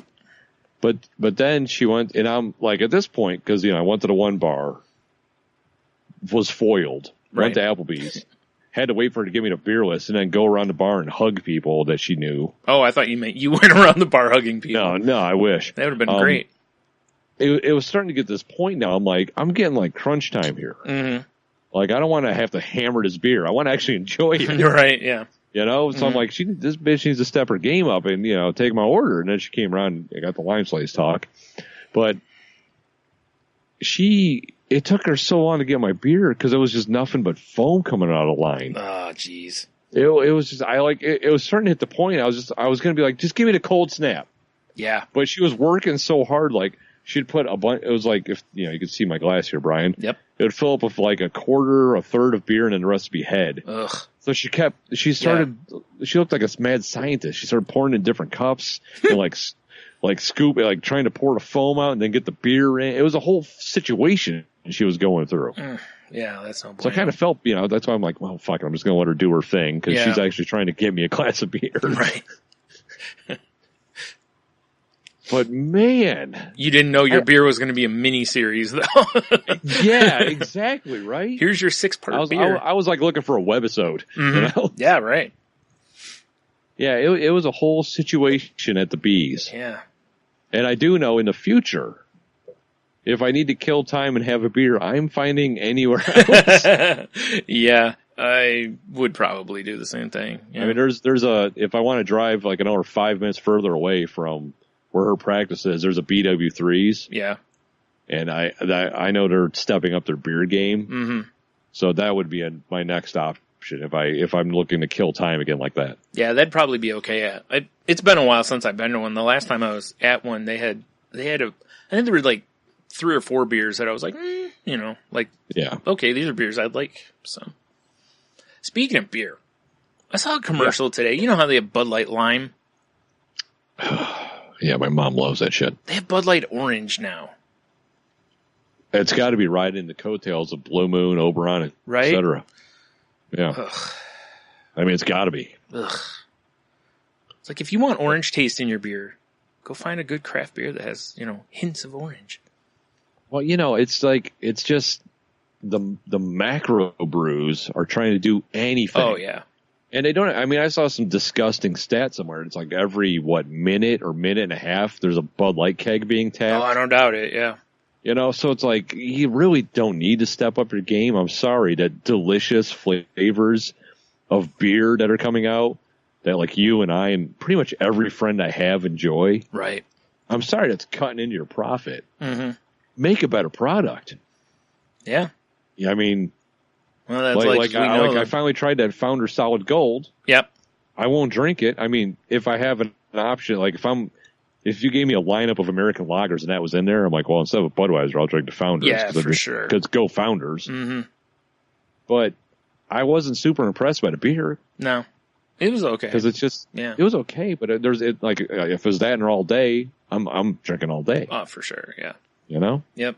Although I will say I'm really not big on lagers anymore. Every once in a while I'll have one because it's not just lager, it's like a mix or something like that. Or, you know, there's something special about it. But yeah. I'm okay with them every once in a while because it's like every once in a while they're not like that hoppy punch in the face. Oh, yeah. It's kind of like a little sweet. Mm-hmm.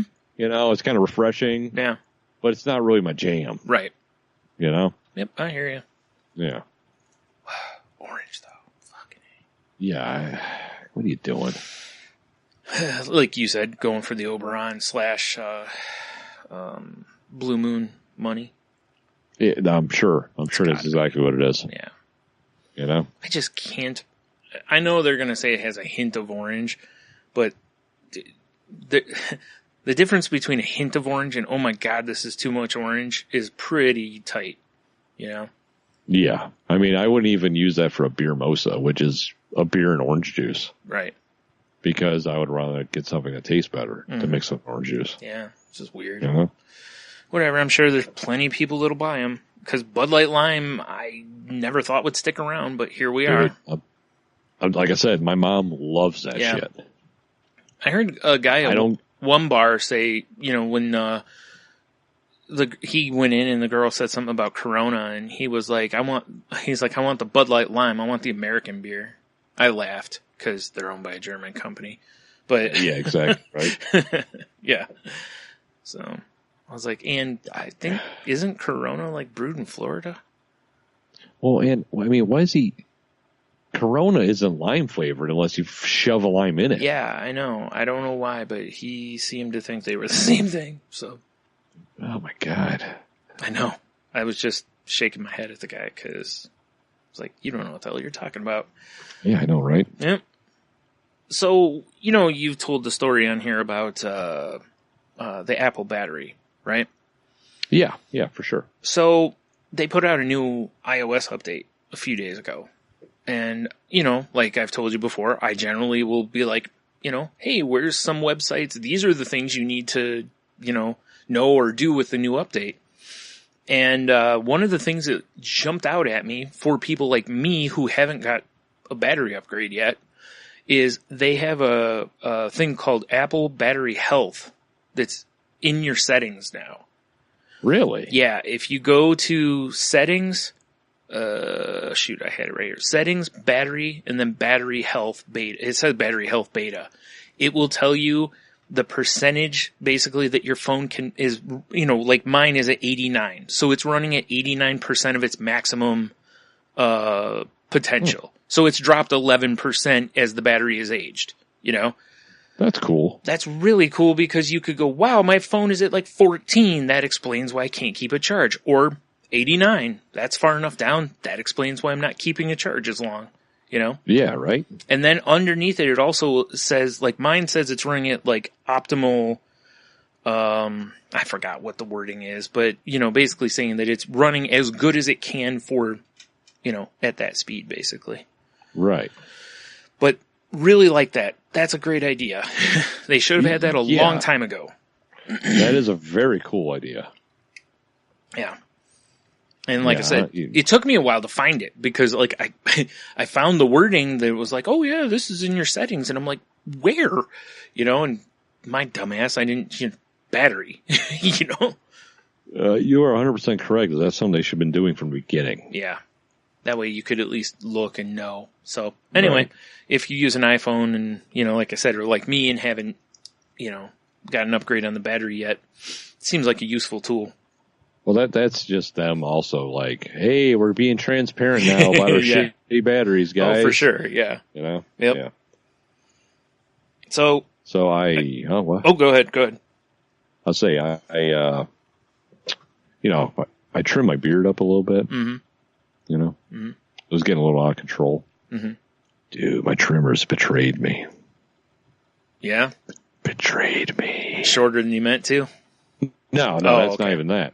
I'm gonna take like, you know, 3/4 of an inch off or something, just clean it up a little bit, get everything kind of even. Sure. So I'm like, I'm doing it before work, so I'm kind of in a hurry because I'm always running a little late. Right. And I, trim, clean out the thing, trim, rinse, repeat, all that good shit. Yeah. Go to work, everything's fine. I'm like, all right, I'm boom, killing it. Beard game on point. later that evening, I finally see my wife, and I'm like, "Hey, babe," and she's like, "What did you do to your beard?" I went, "Huh?" Apparently, was half of my trimmer. I fixed it now. Is I was trimming, and like the front hemisphere of my beard is getting trimmed. The rear quadrant, not so much. Not so much. And I couldn't tell, because I was like brushing it out and doing it and then brushing out and trimming. Right. But apparently when my hair was like relaxed, because I have curly fucking beard hair. Yeah. I had like basically like a shelf of beard. My neck beard was further out than my beard. Right. I've done that plenty of times. Because the hair, like on my chin, curves down. And the hair that grows under my chin grows basically down and out. So like if I touch my beard, it's like there's a dent there that it's actually why when I had my beard much longer, it's why I got rid of it, because it starts getting wavy. Right. And it feels like my beard is like sitting like all the way on my neck. Even though, I trim it up. I'm not rocking a neck beard, but yeah. Yeah, it just felt and looked too weird to me, and that's why I go with the length that I do now, because I was like, I think this works, this is easy to maintain, so. I'm pretty sure when it gets warm, I'm going to trim it back even more, but. Yeah. I was just like, I was like, oh man, lesson learned. Yeah. I won't be doing that again. At least take more time. Like I had to like scissor shit back, and it was like it was a whole situation. Oh, I understand. Because I've got various hairs. Ladies, you don't even understand what us guys have to go through. He says, oozing with sarcasm. Yeah, oozing. It wasn't machismo. Well, I guess it was kind of machismo. A little bit. Oh shit. Yeah. I actually situation. I need to do that again. I noticed today after I took my shower, that I've got various hairs just pointing all over the place. Well, I mean, that's what I would usually do is I would brush it out and just like make like the flyaways, like trim them down and all that shit. Mm-hmm. But I hadn't done it in so long. Yeah. That like my face was out of control. Like my mustache was crazy. Everything was crazy. And I'm like, I got to do a little like some slash and burn activity here. Yeah. I understand that. Sometimes you got to, burn down some of the forest and let it regrow. Yeah. It was definitely one of those situations. Yeah, and I'm not going to ever clean shave because one, well, my wife likes the facial hair. Yes. Two, I like the illusion of a chin. Yeah. But it's mostly one. Mostly one. Yeah. Although, truth be told, it looks like, those big weird clams, those gooey ducks? Yes. They look like that weird extension with glasses. Oh, fucking A. If I'm clean shaven. Yeah. Because, bald too, because I shave my head. Right. Yeah, I look like a real serial killer. Yeah, and I hate that look on guys. Like, I hate when they're bald and they don't have anything on their face to where their whole head, it's like eyebrows, Yeah. It's like, seriously, grow a pedo stash or something. Like, just break that up. Mustaches are in style right now. Yeah, I know. Fanciful mustaches especially, but yeah. I know I've seen a lot. I could just do just the mustache. Oh, I definitely can't. I tried when I first was growing facial hair for a very short time and was like, this is a bad idea. I should do it. Never mind. It's like my wife would hate it, but I should do it during the month of September because it's my dad's birth month. Right. Because he was always rocked a stash, Oh, yeah. You're right. Just like a tribute stash for a month. Mm-hmm. Yeah. This isn't a mustache, it's a tribute. Yeah. Picking September, which is also your wife's birthday month. I know, that's what I was like, oh. Yeah. Also mine, but. Yeah, from what I hear, it's the best month, but that's actually April, guys. Nope. Hashtag my birthday end of month. Oh, yeah. Hashtag donate. I was just going to say, it is about time for you to brag about your birthday coming up, because that's usually what we do. Yeah, we're usually like 2 weeks ahead. Oh. Yeah. So. It's it should be something. Like tomorrow, dude, tomorrow's going to be a shit show. Nah, you'll be fine. Dude. You're fine. Y'all hear about it on next podcast. Maybe. Although I'm going to be doing... although if you're listening to this, you missed out on it. Sorry. Yeah. Instagram. I'm going to do Instagram stories, though. Yeah, okay. You know, I'm thinking about, like, I'm bringing my phone tripod, thinking about doing some live shit. Yeah, that'll be fun. Yeah, that's my game plan. We'll see what happens once I get a couple whiskeys in me. Yeah. But, you know, my lovely wife, myself, Dev, who's our show, our show. I feel like our show archivist. Archivist, thank you. Or archivist, or whatever you say it. I don't fucking know. I do believe Stephanie, too. I think she's attending Whiskey Fest from Shot of History. Nice. Yeah, we're going up to Detroit for a whiskey festival, and I have a feeling it's going to be... Oh, it's going to be a shit show. You weren't wrong. Dude, it's whiskey. Yeah, and I know it's not like a full shot, but there's still 15 tastings. It's still whiskey. And Cincinnati isn't supposed to be a full pour, but yeah, they give you a full pour, so yeah. I have a feeling it's going to be a nightmare. So my guess is it's probably good. It's probably what, like a third of a normal pour of whiskey? I don't know. Okay. From what Dev was saying, he's like, if you drink them neat, it's just like, you know, the whiskey, but they also like say Bullet is there. Yeah. So you can do like their bourbon, their rye, whatever, or they'll make you a cocktail. Oh yeah, that's right. I forgot about that. Yeah. So when you add in the mixers, you're probably getting the same amount of booze, but you're getting more liquid. Right. You know? Okay. Fair enough. So I don't know. I'm sure it's going to be a great time. Yeah. Sure. I love Detroit anyway. Obviously, I enjoy abusing my liver and my body and acting like an idiot. This is all accurate. Yeah. So, yeah, but... And hopefully you'll get the nice 1-2 punch of doing that tomorrow and then us going on Saturday. Yeah, and then we're getting to go to the Swinging Dicks Club. Yep. Good times. Yeah, I know, and I've had like this. I'm on my third beer tonight. What am I doing? I think you should just drink through the night. 2.5. Okay. Because I put beer in my dinner. I was cooking with beer. Oh, okay. So. I was like, half. I was like, I know you ain't wasting a beer. And I was like, no. The two things that popped in my head, the first one was, maybe Jeannie. And I was like, wait, she wasn't home. And so, yeah. I forgot you use some in the cooking. It's weird, though, when you're making macaroni and cheese and pouring beer in it, but whatever. Pouring, spilling, whatever. Dumping, yeah. All right, so I got something to tell you that should surprise you, and it brings me great shame. Great shame? Great shame. Am I going to have to come over there and, like, chop your head off? No, you'll be happy, but... Really? Yeah, I am so intrigued. I got a fucking Bitmoji now, so... Yes! See, I told you. Join the club, motherfucker. I finally caved. What can I say to him? I am a weak man when pretty women are involved. Right. Anyway, no. I almost just called you honey. Well, it was bound to happen. Honey, I understand. Yeah. If you put some sort of a twist on how you say it, it probably is fine. Because, right. But yeah. No, dude, it's the power of the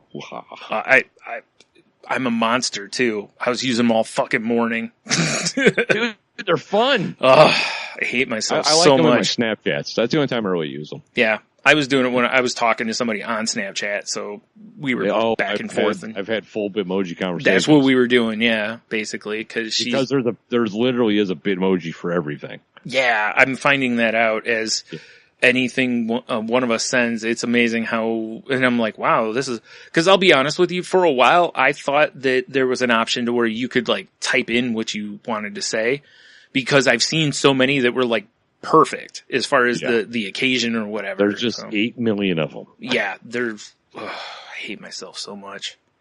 Nah, you don't. So much. You'll be fine. So much. Ryan, you know how much I hated myself when I downloaded Snapchat for the first time? Yeah, that's fair. Like, this is for the children. I'm going to have puppy dog ears for what? And now I love it. Yeah. Yeah, you do use that filter way too much, but it's all right. Well, dude, if I want to feel pretty. That's fine. Well, they usually have like, hearts and princess crowns or tiaras, I mean. I know. I saved those for my dick pics. That's fair. That's fair. Yeah. Like a princess penis. Right. Like the prince. I immediately was thinking of the Princess and the Pea, but Princess and the Penis. So That's got to be a porn. that has to be a porn, right? If it's not, it should be. If not, I'm going to get money. She's on the bed and she's like, "What's in my bed?" She moves the mattress, it's just a dick. Yes. Oh my God, yes. And then she rides it all night. Of course, yeah. Of course. Not that anyone will. Oh man, yeah. If that's not a porn, oh my God. If not, we just came up with the most brilliant fairy tale porn parody ever. It has to, I'm looking right now. It has to be a thing. That needs to be our jam right there. We need to open up a porn studio and it's all fairy tale related. Okay. Like Rapunzel, except it's like a dude. He throws his dick down and a lady climbs it. That's weird, but yeah. I don't know. The hair doesn't make sense. Chicks like their hair being pulled, right? Some of them, yeah. As long as it's consensual. I guess. What if you're going to ready to deliver a vicious headbutt? Okay, so there's books called, or a book, I'm sorry, by R.J. Silver. He's a real freak. Mm-hmm. Right. They call him the silverfish on the streets. Mm-hmm. Well, dude, you nailed it too. Like, there's a thing from Vice right here, from 2011 actually. Says, in case you couldn't tell, The Princess and the Penis is about a princess who can't fall asleep because a mystery dong is growing out of her mattress. Her new sex toy becomes the object of fixation among her entire clan. Gross. And they begin plotting ways. Her entire clan? That's what it says. Yeah. Like they're like squad rules on this day. I guess. It sounds weird, man. That does sound weird, doesn't it? All right. Okay, there's an IMDb for one. Let's see. It looks like most of it's books. Pretty sure that also needs to be a porn title. Mystery Dong. Probably is. I can't imagine it wouldn't be. It's just a dick that solves mysteries. Okay, this is really... It's like the Hardy Boys, but dick. Yeah. I mean... the Hardy Boys, but dick. Yeah. Oh, boy. I have a feeling Dev will be recapping that comment. I hope so. Like 10 years from now when he gets there. Encyclopedia Brown Eye? Again, has to exist, right? A book or something. Right? Used in a sketch show or something, I don't know. I hope so. Wow, this is a very interesting... Yeah, okay. Apparently the book... this is recapping the book, too. The thing from Vice. It says, The Princess and the Penis. This is their headline thing. This is, while sex toys aren't really my clam's jam, now and then I stumble upon a contraption cute enough to arouse my curiosity. And it's under the tag of cliterature, so... That's clever. I guess. That. Yeah. That's if I open a bookstore, that's gonna be an aisle. Remember we talked about reading awful books and seeing movies that kind of fall in this thing and doing. Oh yes, yeah, yeah. This feels like that should be one of those movies or books. That could be something I could do on Instagram Live. Sensual readings. Yes. If you want to hear Tony read a sensual story. Oh, for sure. Blue Carson. Yep. Go check out The Enthusiast with Blue Carson. And it's BLU Carson. It's all the way at the end. So stay through. Yeah. Everything. I read a excerpt from her sexy time stories that take place at Disney World with sexy time music in the background. Yeah. Yeah. That was fun. Wow. This is...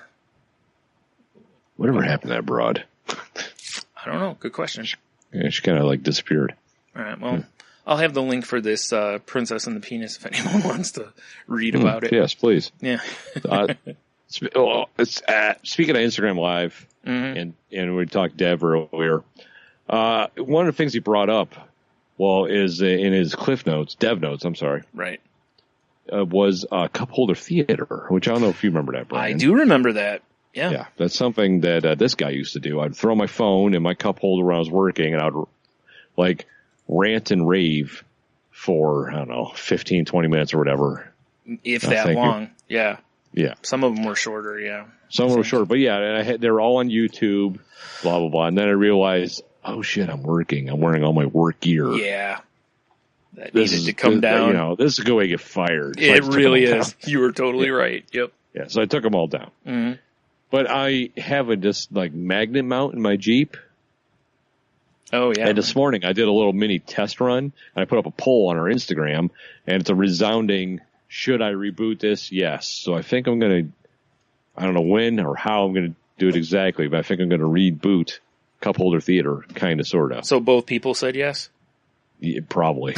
I wish I could see how many people voted. I know. I always wish that too. Like on Twitter, you can see how many votes, but a lot of times you can't see how many voted each way, which would be useful sometimes. I mean, the last time I looked at the stats, which was right when we started recording, it was 87% yes, 13% no. Okay. So, fair enough. Yeah. But, so yeah, Salty Language on Instagram for that, if you want to tune in. Because I know once after you go live, it just becomes part of your story. So. Oh, yeah, okay. I was going to ask if you were going to host them on YouTube later or not. So. Well, I have it set up so that shit saves my camera roll now. Because remember that one time we were driving to the barn, we did an Instagram live the whole time? Mm-hmm. I didn't have my settings weren't right. Right. We lost that video. Yeah, we were very sad. It was fun. Yeah. So it's set up now, so it saves it into my camera roll. So. Okay. Yeah, that'll work. But yeah, the old Cup Holder Theater.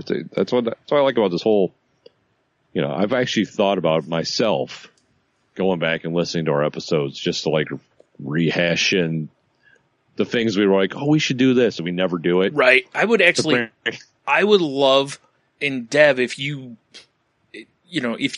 would like to do this, I'm not trying to force you into anything. I would love to have a list of all the things that we're like, we should do this. Yeah. It would be, I bet it's a huge list of shit. Oh my God. It's going to be ridiculous. Yeah. That's the thing. That's why I said when, I mentioned about like you and I going back and recapping, it's like, that would be fun. But it would be a nightmare also because, we've got to listen to ourselves. Yeah, I know, right? I was trying to think. I think I had one more thing here. What was it? Oh, did you see, what's his name? Billy Mitchell got stripped of his high scores for cheating. Really? Yes, sir. Did he now? For cheating? For cheating, yeah. But he has his own hot sauce. Yeah, well, what are you going to do? For those who don't know, Billy Mitchell's the villain in The King of Kong. Yeah, I guess I should have. Sorry, I got you. Dude, I got you. If we were naming the show like It's Always Sunny does it would be the one where Tony calls Brian honey. Right. Or the one with the chicken bidet, whichever. Yeah. Yes, yeah, either way. Mm-hmm. I was trying to see where it full on pulls that, because that was the headline. It's on the AV News Club. Oh,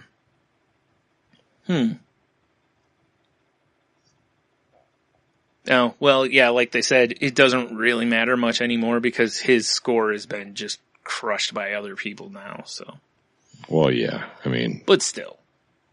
I guess the arcade apparently contacted the Guinness Book of Records to strip him of that record, too. Wow. Mm-hmm. I thought he was in good with that arcade owner, if I remember right from the movie. Yeah, I thought so, too. Apparently he's selling oneself. Right.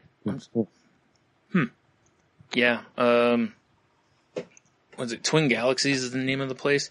Says it requires arcade records to be set on original arcade machines. So apparently, I'm guessing that wasn't it? Or? Yeah. I don't know. They've stripped him of all his high scores and banned him from submitting future scores for video game records. Well, he's fucked. Yeah, because that's basically what he's been riding on. Yeah, exactly. Mm-hmm. Sucks to be him. Yep. Oh, well. Yep. I guess what we're doing, still on the subject of news shits. Yeah. Did you see, Brian? I did. The atrocity. The abortion, even. Oh, boy. Of live-action Teen Titans first look? No. Oh, I don't know how I missed this.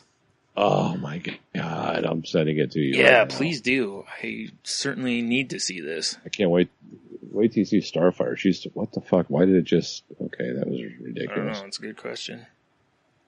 Apparently I just copied the very end of the link. Sorry.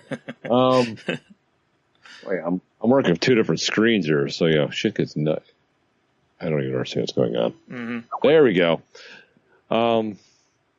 Dude, it's not good.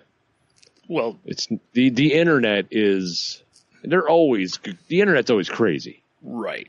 But they have good reason to be crazy now. Mm-hmm. It's not good. I don't understand how Hollywood fucks it up, but cosplayers nail it. Right. Yeah. Oh, actually, it's pretty simple. It's cosplayers are trying to get the costumes right. Hollywood is like, we want to do something different. Which they shouldn't. I know. Like, you could get some broad. That's right, ladies. That in her kitchen we'll make like a Starfire costume out of like, tin foil and Crisco and food whatever. That's what I make mine out of. And you're like, Jesus, it's Starfire. Mm-hmm. And then you have this, which a lot of the stuff I've seen online is like, yeah, Starfire kind of looks like a streetwalker. Fair enough. That's don't think that's what they were going for in the book. No, I don't understand what happened. Mm-hmm. Mm-hmm. Oh, actually, there you go. Now that I'm scrolling through a news story, here's a tweet from a Rodriguez. It doesn't matter what the guy's name is. Anyone else disappointed at the set picks Teen Titans? How is that cosplayers have higher standards than TV producers? Yeah. It's incredible. Yep. I just, So, I always loved the Teen Titans. More, not for the comic. I was more like, oh, this cartoon came out. My kids loved it. I sat down and watched it with them. I'm like, this cartoon's great. Mm-hmm. So I became a Teen Titans fan because of that. Right. And they're really fucking it up. Wow. It's like they sent a bunch of like interns to like Hot Topic and picked out the clothes. I'm trying to figure out who the hell is the first character. Is that which one? The first one, very first one that picture is shown of. Is that Starfire? Is the black lady? Yes. Yes. That's their Starfire, Brian. Yeah, Inhumans was terrible. I don't know if you watched that or not. If you haven't, don't. But I haven't, and I've heard it's awful, so I gave up on it. So bad. Wow, yeah, you're right. She does kind of look like a streetwalker. Yeah, it's not like a cool zombie streetwalker. Yeah. Like, I'll suck your dick for $15 streetwalker. Yeah. And they show, if you keep scrolling down, it's Beast Boy and Raven. Yeah. And they're all terrible. Raven looks like an emo kid, which I'm sure is what they were going for. Or from a distance, before I clicked on the picture, it looked like Billy Corgan when he used to have long hair. So. Yeah, fair enough. Wow. I get what they went for with Beast Boy instead of making him a green whatever that, just make his hair that color or whatever. And I guess it makes sense to make Raven all goth or whatever, but, I'm with you. I wish they would just do it right. Right? Alright, who the hell is this? TV, what they should do, I'm not saying hire these people, but they should hop on Instagram, hop on Reddit, whatever, hashtag cosplay, and go, okay, we have 15 different people here to dress up as Starfire. Let's get in contact with some of them. Right. And just bring them in to, like, consult. Yeah, or something. Which company? I think various companies did a thing where they brought in, or they had cosplayers on the cover of the books. They got really good cosplayers and then put them on the cover. I mean, I'm not the biggest fan of cosplay. I appreciate the hustle behind it. Mm-hmm. But,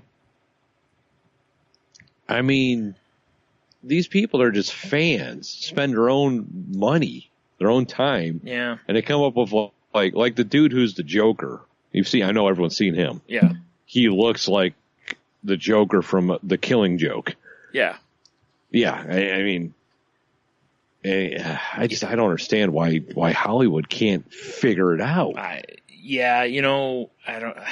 It's like I said, it's like but at the same time, it's like, well, why can't they change it? It's because they're trying to do their vision, and they want to attract the biggest audience they can, and I don't know.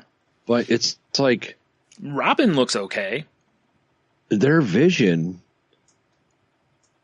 if it doesn't match up what the comic book people want, this happens. The internet goes apeshit. Oh, totally. Yeah. And don't get me wrong. If there's if some turd in the middle of the country is like, oh, I've just got done fucking beating off to my goats and I'm going to turn on my TV here. And, oh, what's this show? And they don't know anything about it. Yeah. Then they're in. Wow, this show's amazing. The guy with the green hair, he turned into a goat. I love goats. Or whatever. Yeah, I get you. Yeah. But then you have guys like us who were comic book fans, comic book shop owners. Mm-hmm. We see this, and I find it insulting. Man, I really hate Starfire's look. I'm just bothered. But when I first saw it this morning, I'm like, the fuck are they doing? It's been bothering me all day. I noticed. And it shouldn't. Old man rant here, by the way. Old man rant for sure. For sure. It's not what I'm used to. Basically. And if it was better, I'd be like, they nailed it. But it's not better. Right. Like I said, the Robin one looks good, at least for what you can see. It looks pretty accurate. Hawk and Dove don't look bad.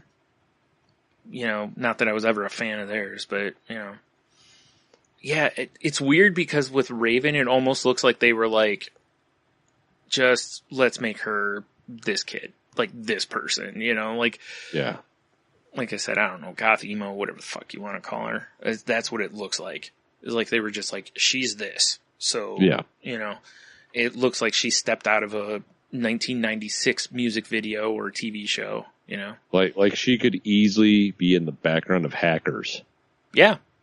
Yeah. Yeah. Yeah. Hack the planet! Man, oh man. I'm surprised that, either her or Beast Boy aren't wearing Jinko jeans. Oh, that'd be awesome. Wouldn't it? No. Oh, man. Starfire's the one that really bothers me. Yeah, that was the first one I saw. It looks like they didn't even try. Yeah, I know, right? I mean, don't get me wrong. The woman playing Starfire is fine in the dress and all, but it's just... It's not Starfire, though. No, it doesn't. I mean, don't get me wrong. Starfire's costume is pretty ridiculous. I mean, I've seen cosplay of it, and it's pretty ridiculous. Well, but hold on, Brian. If you go from the Teen Titans cartoon, mm-hmm. Starfire's basically wearing like a tankini. Yeah. But and it's like a skirted tankini. So it's not like I know Starfire in the comics, it's like, here's my orange tits. Yeah, basically. But in the cartoon, it's very, it's like here's my orange belly button. Right. I will say this. If they had done that to where they were like, we can't just have her tits flopping out here, I'd be like, that makes sense. You have to make that change for TV, unless it's on HBO or something. So, yeah, I'm with you. It's terrible.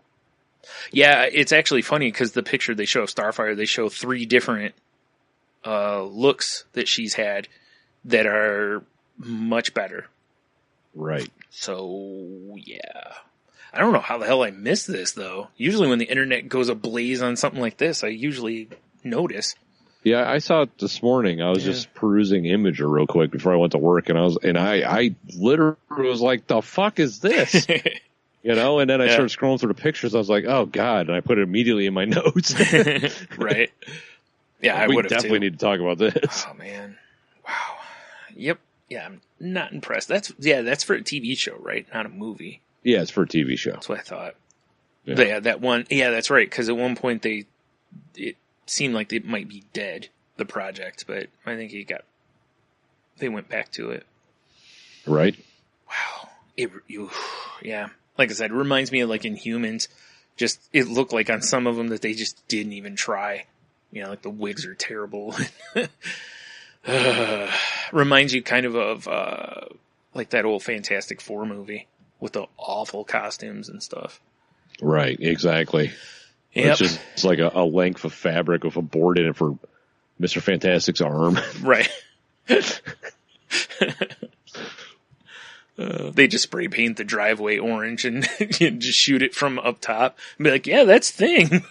Yeah, for sure. Yeah. Like that looks like your gravel bed. No. Like I see actually the edge of a rose plant. No, you're crazy. Oh, totally. Come on. It's the special effects. Yeah. Use your imagination. Yeah. All right. Well, we should move on. All right, moving on. Let's go to the Q of the W.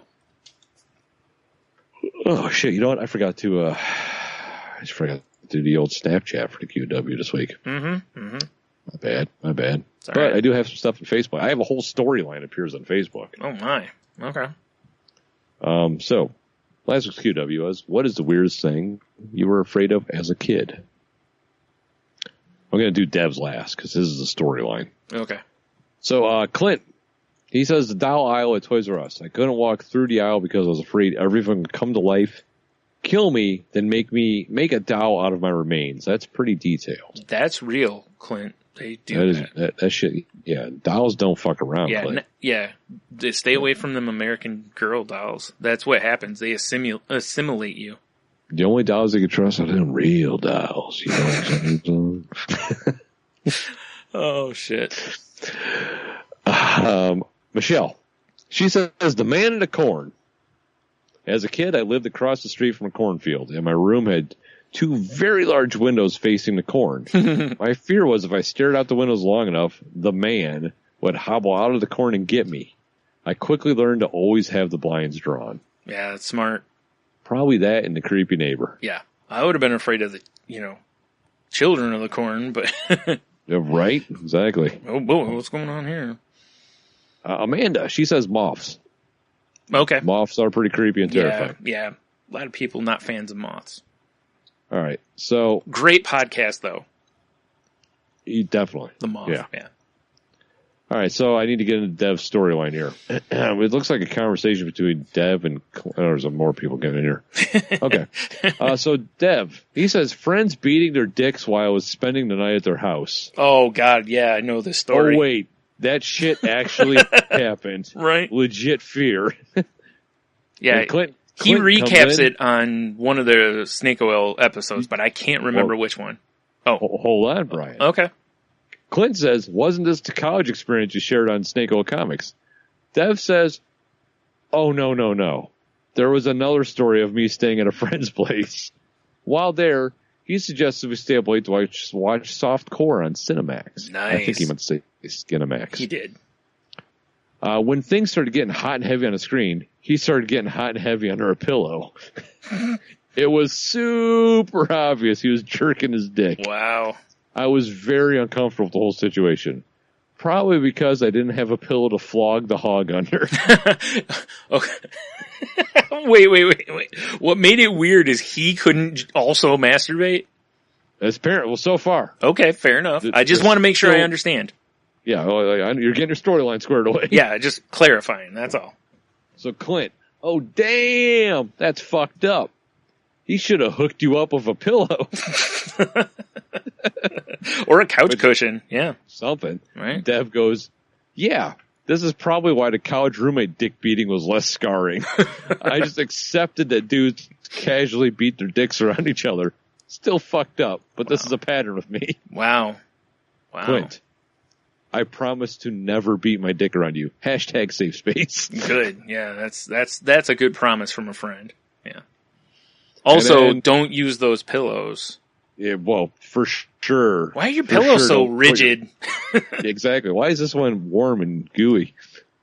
Then a gentleman named Dustin jumps in. Mm-hmm. I promise to never beat my dick around you again. # safe space from now on. Well played. And then a gentleman named Bill hops in.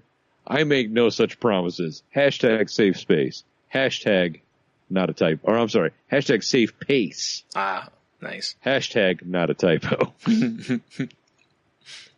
So that was the conversation that happened within Dev's Q to W. Wow. That was quite impressive. That was intense. Yeah. It was intense. I like it. That's all I have on my end, Brian. Oh, damn it. You're supposed to have some more. But, yeah, all right. First of all, I have to ask you, did Annalise submit something? I will make sure you don't forget again.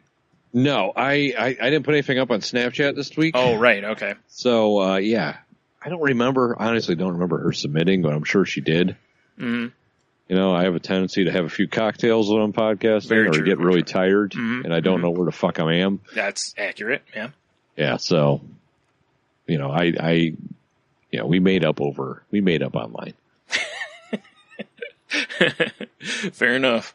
I don't see any that were submitted on the tweeters, so as always, if I missed you, I'm sorry. Yell at me on the on the tweets, and make sure you put you mention me. Mm-hmm. And I'll try to correct it next week. Alrighty. Oh, nice. Cheeto Bandito getting one in before the wire. Where did it go? Oh, Fluffy Bunny Ash says she has one from her boyfriend and one, and then hers.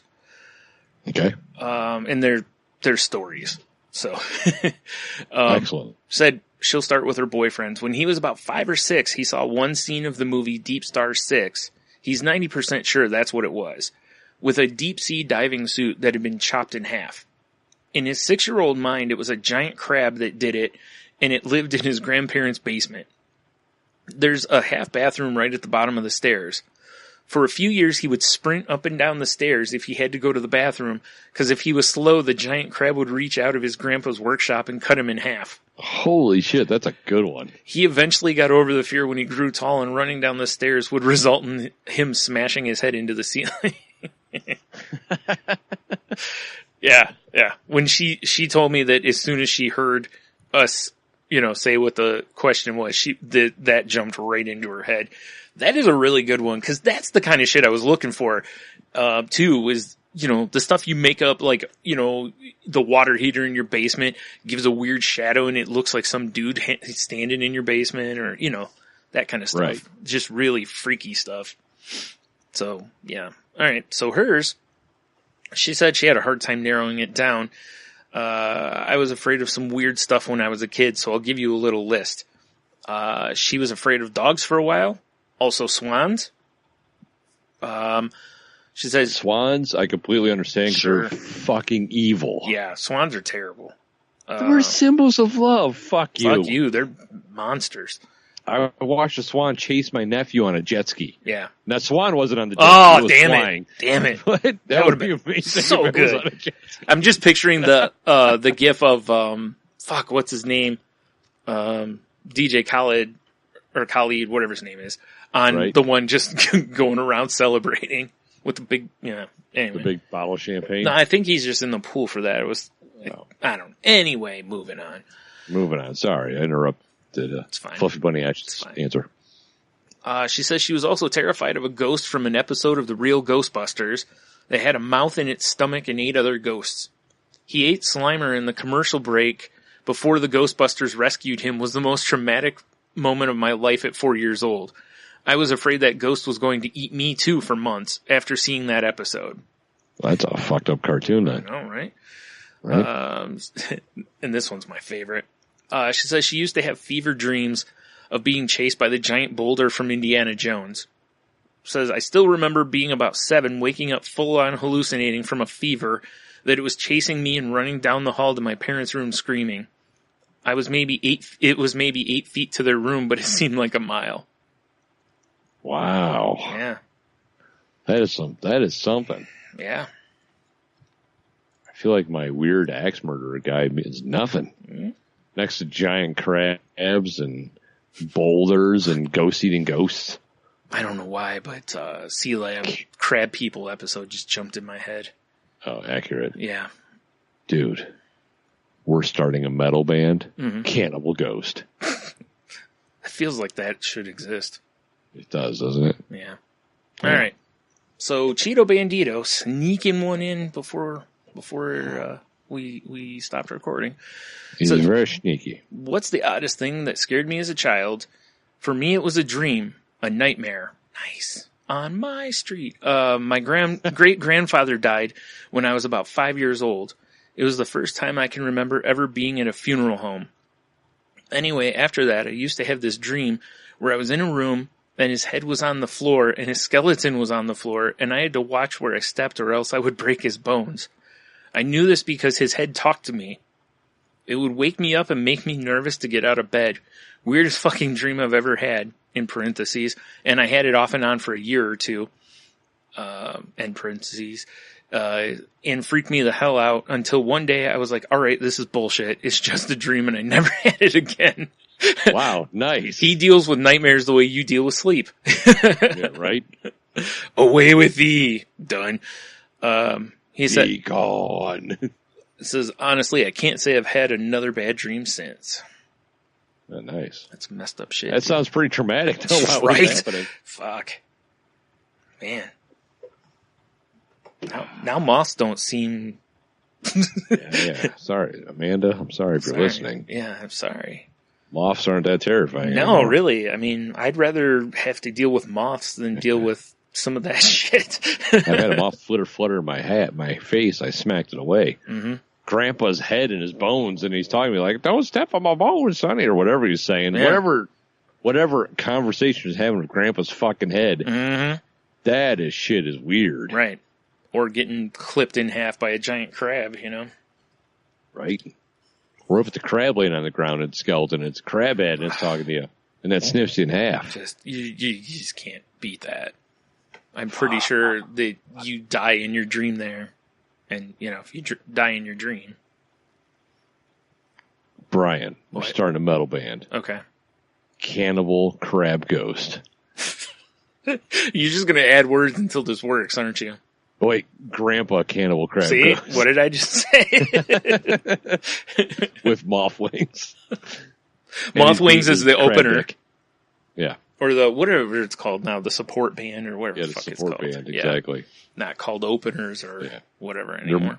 And they're managed by Crab Dick. That makes sense. Yeah, definitely. All right, so that's what we got for... Crab with a K, because it's a fake dick. Oh, of course, yeah. Yeah, naturally. Whoops. All right. What the fuck was that noise? I just punched the sound Excellent filter thing. Mm-hmm.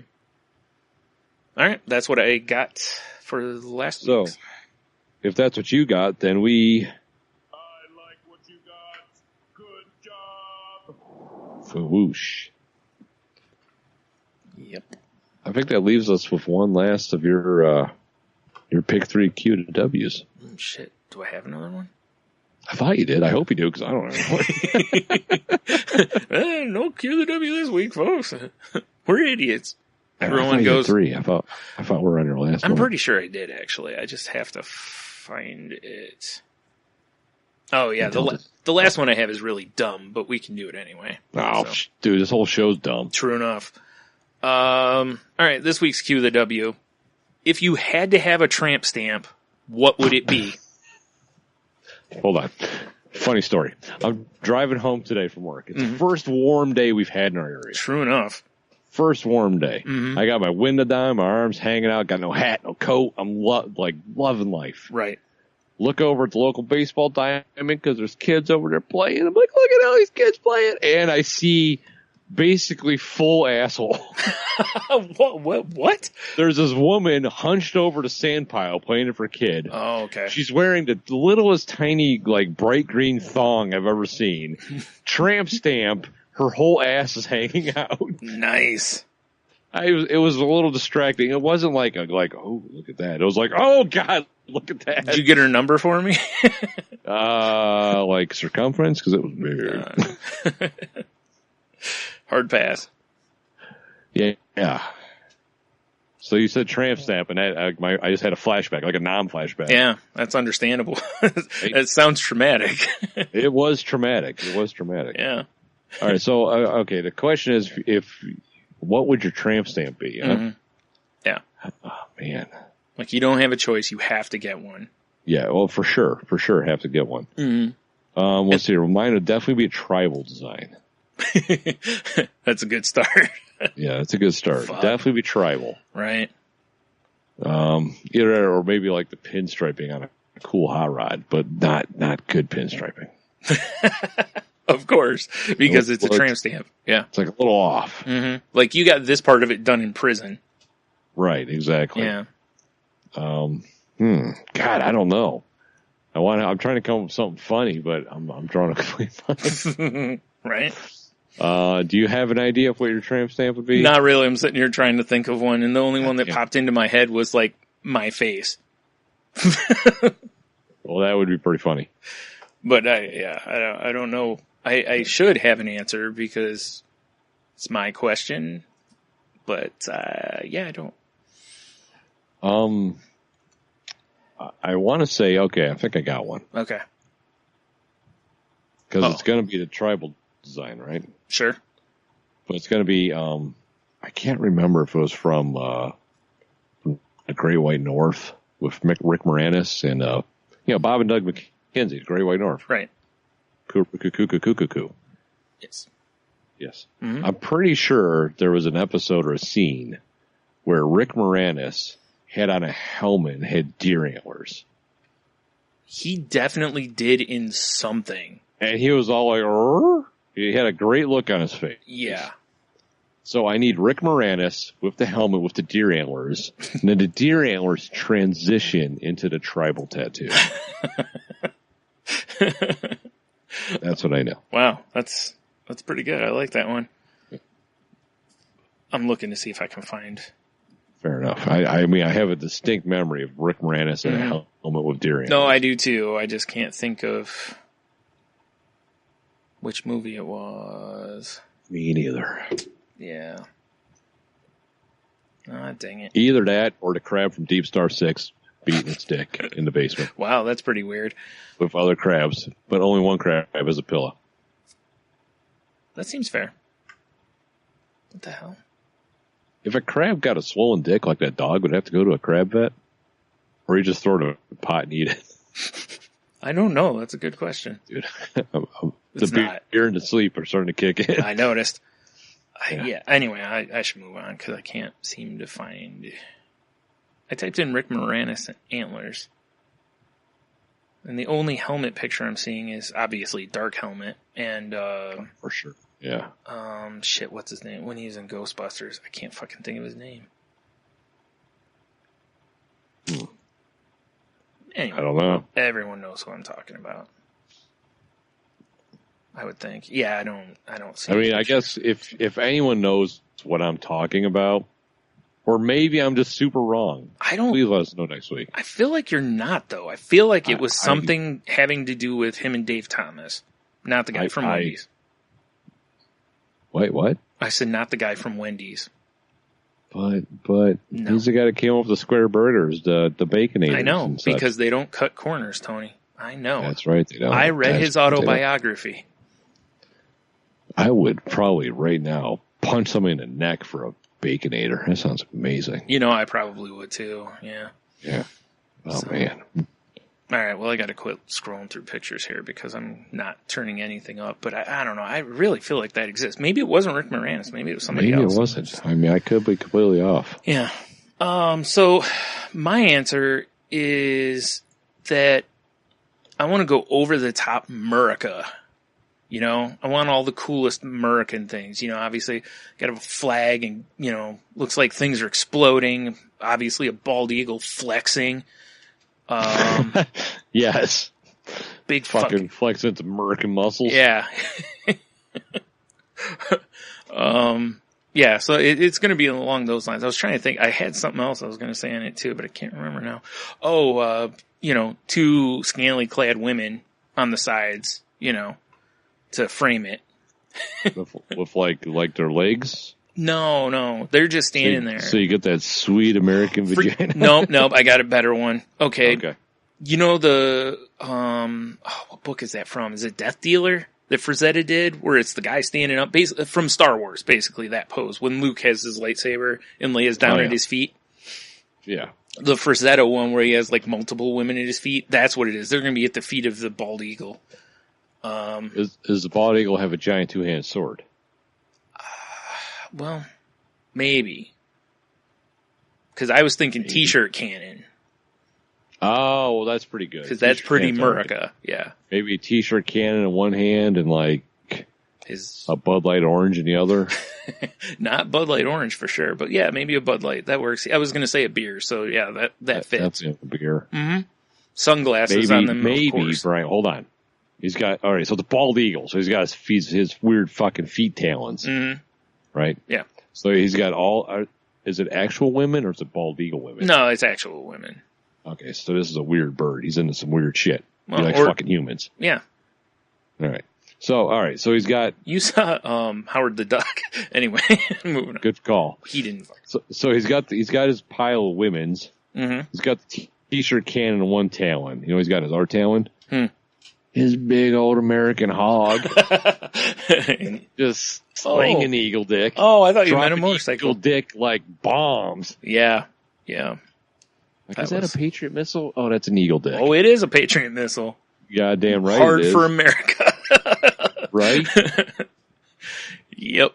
All right, so that's mine. Liberating eagle vagina across the globe. Oh, just, yeah, freeing it everywhere he goes. Apparently. Mm-hmm.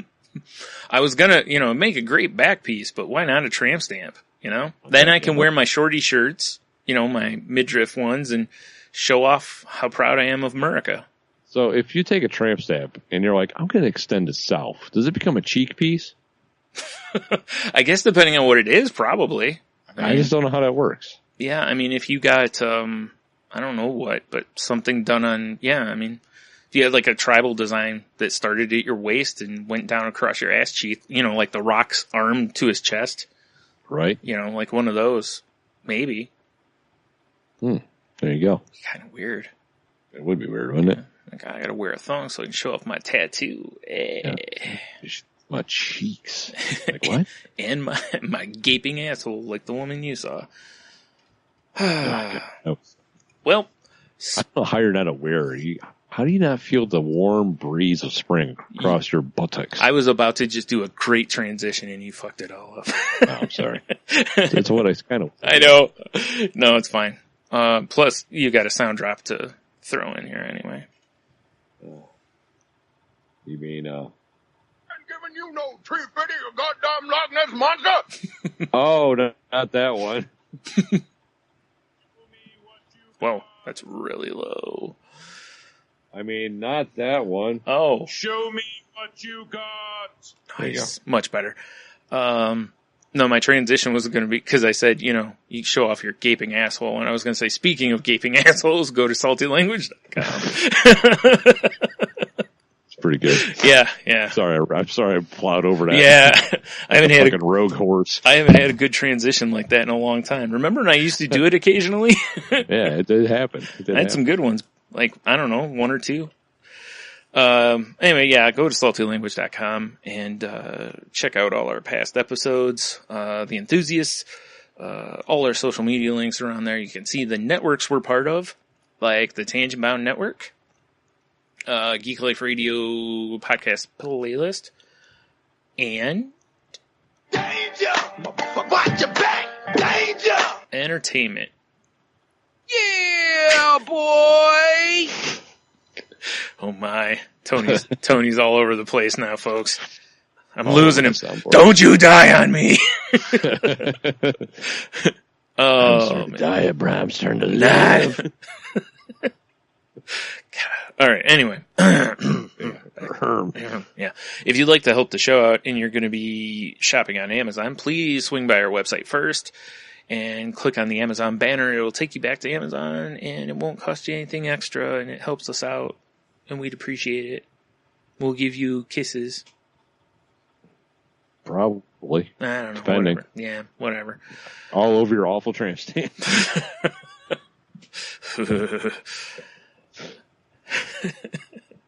You have a tramp stamp? Yeah, I'll shave and show you. Yeah, you can't hand me those trimmers. Fuck.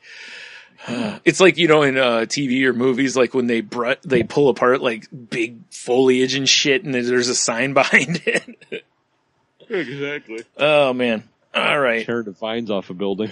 Yeah, exactly. Yeah. I'm not furry. I'm more viney. Like what? What? if you, other ways you could help the show if you would, is if you see our Twitter posts, please retweet them, or send them to friends, get them to listen. I'm blanking. If you're using Apple Podcasts, please rate, review, and subscribe. 5-star ball wash. 5-star ball wash. Oh, Brian, don't forget, we're still on Spotify. Oh, yeah, that's right. We're clearly in the top 5,000 podcasts. Maybe. Probably I not. hope so. Yeah, probably not. Yeah, we probably are. There's way more podcasts than that. Nah, but we're better. All right, fair enough. Yeah, you can check us out on Spotify, or if you're using Stitcher or another app, please use their like or share buttons. And I guess all of our social media links are on the website. But if you want to contact us, the best way is on Twitter at @salty_language. You can find me at Stunami. You can find me on the old Twitter machine at Monotony. Monotony. Of course, we also got salty_language on Snapchat. I'm Ninjitsu. And I'm really starting to push hard on the Instagram. So it's salty language, simple. On Instagram, one word. You know, like I said, hopefully you're already a subscriber and you can see Whiskey Fest nonsense. Yeah. If not, you missed out. Unless you posted somewhere else. Maybe. Might be a future Patreon exclusive. Probably not. No. Probably not. All right. Well, I think that's it, right? I believe that is it, Brian. All right. I was going to say, I don't have any more business. I've checked off everything on my notes. So. Yeah. Same here. All right. So I guess have beer, you'll be fine. Oh, man. For the 350th time. Because I've said it on every show. You know, Tree Fitty, you goddamn Loch Ness monster! According to Dev, I said it in the first episode. So I'm pretty sure from there I said it. So. Right. If not, Dev will correct me. Have a beer, you'll be fine. It's just part of our life. It's our mantra. It is. It really is. I was saying it way before we ever did this. Cause it's just great advice. It is. It is. And speaking of great advice, I'm going to tell you all to stay salty. And, I don't really have anything here. I don't know. Giving you no Tree Fitty, you goddamn Loch Ness monster!